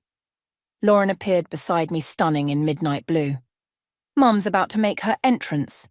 Are the accountants here? She nodded. Front row, just like you asked. They've reviewed all the evidence. They're just waiting for the signal. The crowd hushed as Paula swept in, resplendent in designer couture. She took the stage with practiced grace, tapping the microphone. Welcome, everyone. Tonight we celebrate 10 years of our foundation's work. She paused, scanning the crowd. Her smile faltered when she spotted me. Work that has touched countless lives. I checked my watch. Any minute now. If you'll all take out your invitations, Paula continued, you'll notice a special design element, a pattern that represents our commitment to... Excuse me, a voice called out. An elderly man in an expensive suit stood up, invitation in hand. Could you explain these numbers woven into the pattern? Paula's face went blank. Numbers. Yes, another guest chimed in. They look like account transfers, quite substantial ones. The whispers started. All around the ballroom, people were examining their invitations more closely, phones out, comparing notes. This can't be right, someone said loudly. These dates match unauthorized withdrawals from the foundation's accounts. Paula's hands gripped the podium. I'm sure there's some mistake. No mistake, Mrs. Weber. One of the accountants stood up. These numbers match exactly with our investigation's findings. Funds meant for women's education programs, diverted to personal accounts. The whispers turned to murmurs. Phones were lighting up everywhere as guests photographed their invitations. This is absurd, Paula announced, but her voice shook. These invitations were designed by... She looked directly at me. I stood up slowly. By me, I said clearly.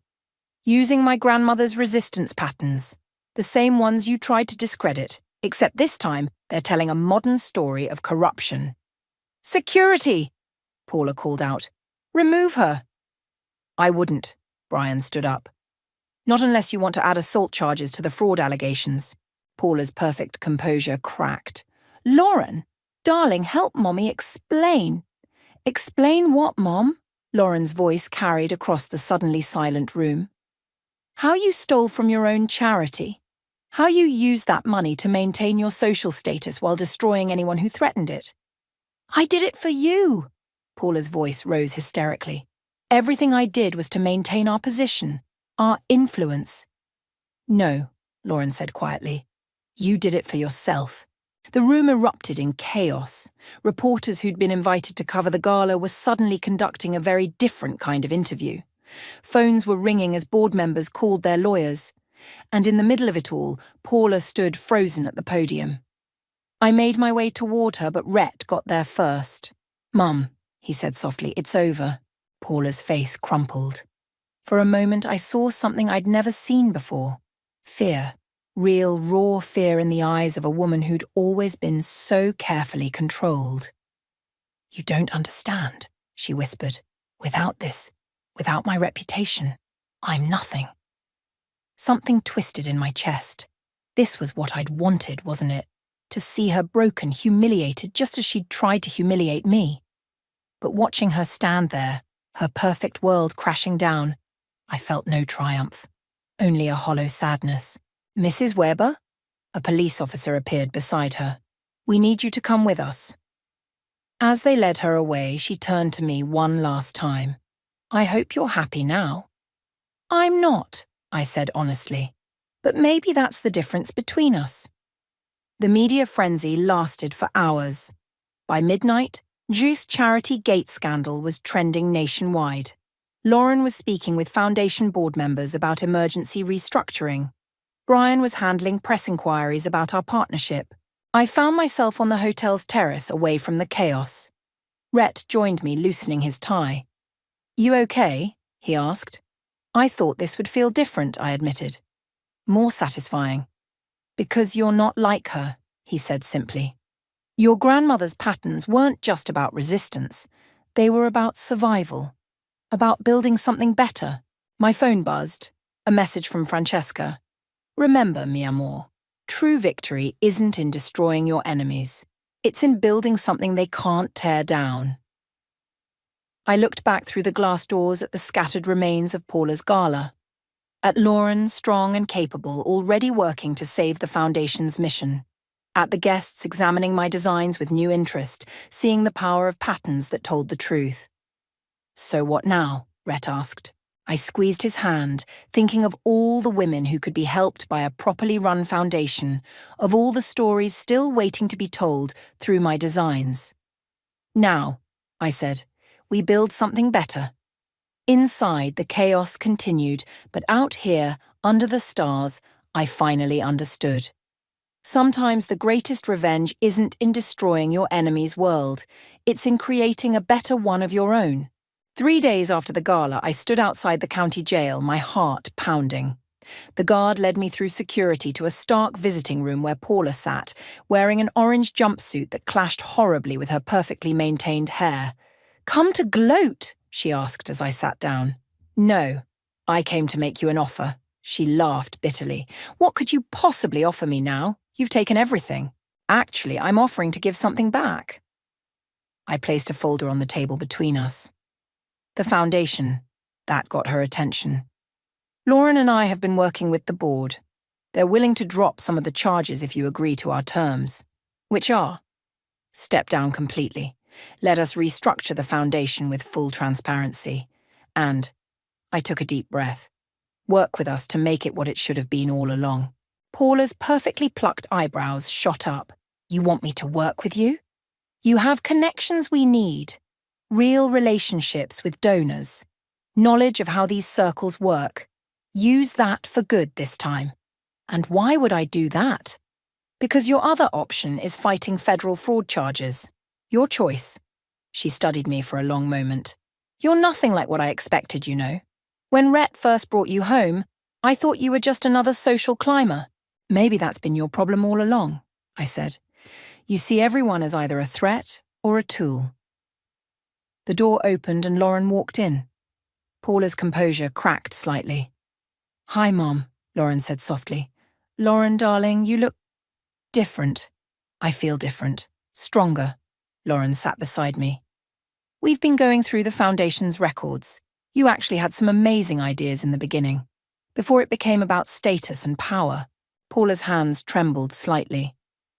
"It was never supposed to—" She stopped, composing herself. "What exactly are you proposing?" I pulled out the paperwork. A new board structure. Lauren as executive director.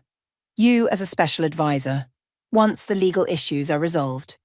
And a completely new mission focusing on women entrepreneurs from underprivileged backgrounds. Using my designs, I added, each piece telling a story of transformation. Real women's stories. Paula picked up the papers, scanning them with practiced eyes. "This could actually work," she murmured. "The donor base would love the redemption angle." "This isn't about angles," Lauren said firmly. "It's about doing something meaningful." A guard announced visiting time was ending. Paula handed back the papers. "I'll have my lawyer review these." As we stood to leave, she called out, "Eliana?" I turned. "Your grandmother's patterns. They really are extraordinary." It wasn't quite an apology, but it was something. Outside the jail, Lauren hugged me tight. "Thank you for giving her a chance." "She's still your mother," I said, "and maybe she can learn to be a better one." My phone buzzed, Brian calling. "Turn on the news," he said without preamble. Lauren and I rushed to her car, flipping on the radio. The story was everywhere. Fashion industry rallies behind emerging designers' anti-corruption collection. "The orders are pouring in," Brian said. "Everyone wants the bags that took down a corrupt empire. But that's not all. Major retailers are asking about your full line. The one with your grandmother's original patterns. I looked at Lauren, who was grinning. Think bigger, she said. That evening, I gathered everyone at my grandmother's house. Rhett, Lauren, Brian, and most importantly, Francesca herself. I have an idea, I announced, spreading out fresh sketches on the dining table. What if we combine the Foundation's new mission with my designs, each piece created in partnership with a woman entrepreneur telling their story through patterns? A mentorship program, Lauren added excitedly, connecting established businesses with startups. Using Mom's network for good, Rhett nodded. Brian was already typing on his tablet. The press will love it.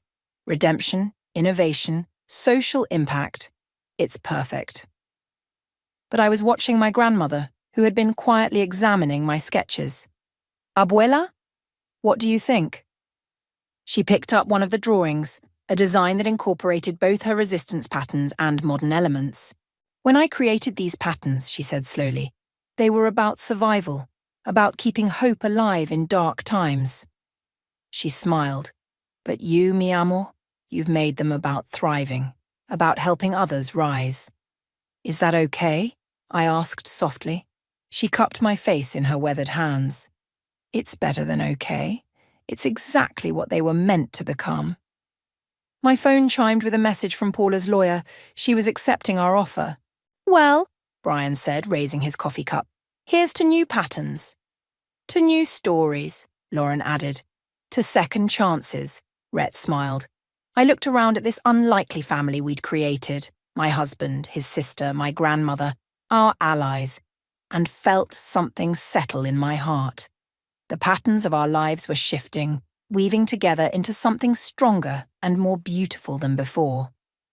To transformation, I said, and we all raised our cups to that. The autumn breeze carried the scent of coffee and fresh paint through the open windows of our new flagship store. I adjusted the display of handcrafted bags, each one telling a different entrepreneur's story through its patterns. The reporters are here, Lauren called from the front, and Mom's car just pulled up. My hands trembled slightly as I straightened the centerpiece, a recreation of my grandmother's original shawl, now transformed into a modern messenger bag, the pattern that started it all. Paula entered first, looking elegant but subdued in one of my designs, a silk scarf featuring a pattern that meant redemption in my grandmother's code. The ankle monitor beneath her pants leg served as a humble reminder of consequences still being paid. The place looks magnificent, she said, running her fingers along a display, though perhaps the lighting could be adjusted to... Mom, Lauren warned. Paula caught herself. Sorry, old habits. The store filled quickly with journalists, photographers, and most importantly, the women from our mentorship program. Each one stood proudly beside the designs they'd helped create, ready to share their stories. Francesca arrived last, supported by Rhett. She paused at the entrance, taking in the scene. Mi niña, she whispered, tears in her eyes. Look what you've built. Brian stepped forward, tapping a glass for attention. Ladies and gentlemen, welcome to the grand opening of Pattern Revolution's flagship store. But this is more than just a boutique. It's the home base for our foundation's mentorship program. I took the microphone, my voice steady. Every piece you see here represents a collaboration between established designers and emerging entrepreneurs. Each pattern tells a story of transformation. Like this one, Paula stepped forward, surprising everyone. This scarf I'm wearing, it represents my own journey. From someone who used power to crush others, to learning how to lift them up instead, the crowd murmured. This wasn't in the script. My daughter and daughter-in-law taught me something valuable, Paula continued. True influence isn't about maintaining status. It's about creating opportunity. Lauren squeezed my hand as Paula turned to us. I'm sorry, she said, loud enough for everyone to hear. For everything I did to hurt you both. A photographer's flash captured the moment. Paula Weber, humbled but dignified, extending an olive branch in front of the world. And now, Brian jumped in smoothly, I'd like to introduce our first group of mentees. One by one, women stepped forward to share their stories. a refugee who designed bags incorporating traditional crafts from her homeland, a domestic violence survivor whose patterns symbolized breaking free, a former inmate whose designs represented second chances. "This is real power," I whispered to Paula, who stood beside me. "Not what you can take from others, but what you can help them build." She nodded, dabbing at her eyes with the corner of her scarf. "I'm beginning to understand that." The event culminated with Francesca demonstrating how to read the resistance patterns, teaching a new generation the secret language of survival and hope. Journalists scribbled frantically, cameras flashed, and social media lit up with images of my grandmother's weathered hands tracing patterns that had once saved lives. As the crowd thinned, a young woman approached me clutching a portfolio. "I've been following your story," she said nervously. "I have some designs, patterns from my own culture." "Come," I led her to the consultation area. "Tell me your story." Later that night, after the cameras left and the signs were turned off, our small family gathered in the store. Lauren and Paula sat together, tentatively discussing foundation plans. Rhett and Brian reviewed sales figures. Francesca dozed in our custom-designed reading nook. I stood in the center, surrounded by the physical manifestation of our journey. Patterns of resistance transformed into symbols of progress. Stories of pain turned into testimonies of triumph. "Penny for your thoughts?" Rhett asked, wrapping his arms around me. "I was just thinking about that dinner party," I said, "when Paula first tried to destroy my business. How it felt like the end of everything. And now? Now I realize it was just the beginning of something bigger than revenge or success." "Speaking of beginnings," Lauren called out, "Mom has an announcement." Paula stood smoothing her scarf. "I've decided to donate my house for the Foundation's new training center." "The house?" I gasped. "But that's your pride and joy." "It was," she admitted. "But I'm learning to take pride in different things now." Francesca stirred from her nap. The strongest pattern of all, transformation. I looked around at these people who had become my unlikely team. At Paula, who was learning to channel her influence for good. At Lauren, who had found her strength. At my grandmother, whose resistance patterns had evolved into symbols of empowerment. The store's lights dimmed automatically, casting gentle shadows that made the patterns seem to dance across the walls. Each design told a story, of survival, of change, of hope. But together they told an even bigger story, that sometimes the most beautiful patterns emerge from the darkest threads. "Ready to go home?" Rhett asked. "Actually," I smiled, pulling out my sketchbook, "I have some new ideas I want to work on. Because that's the thing about patterns, they never really end. They just keep evolving, weaving new stories, creating new possibilities. And this was just the beginning of ours."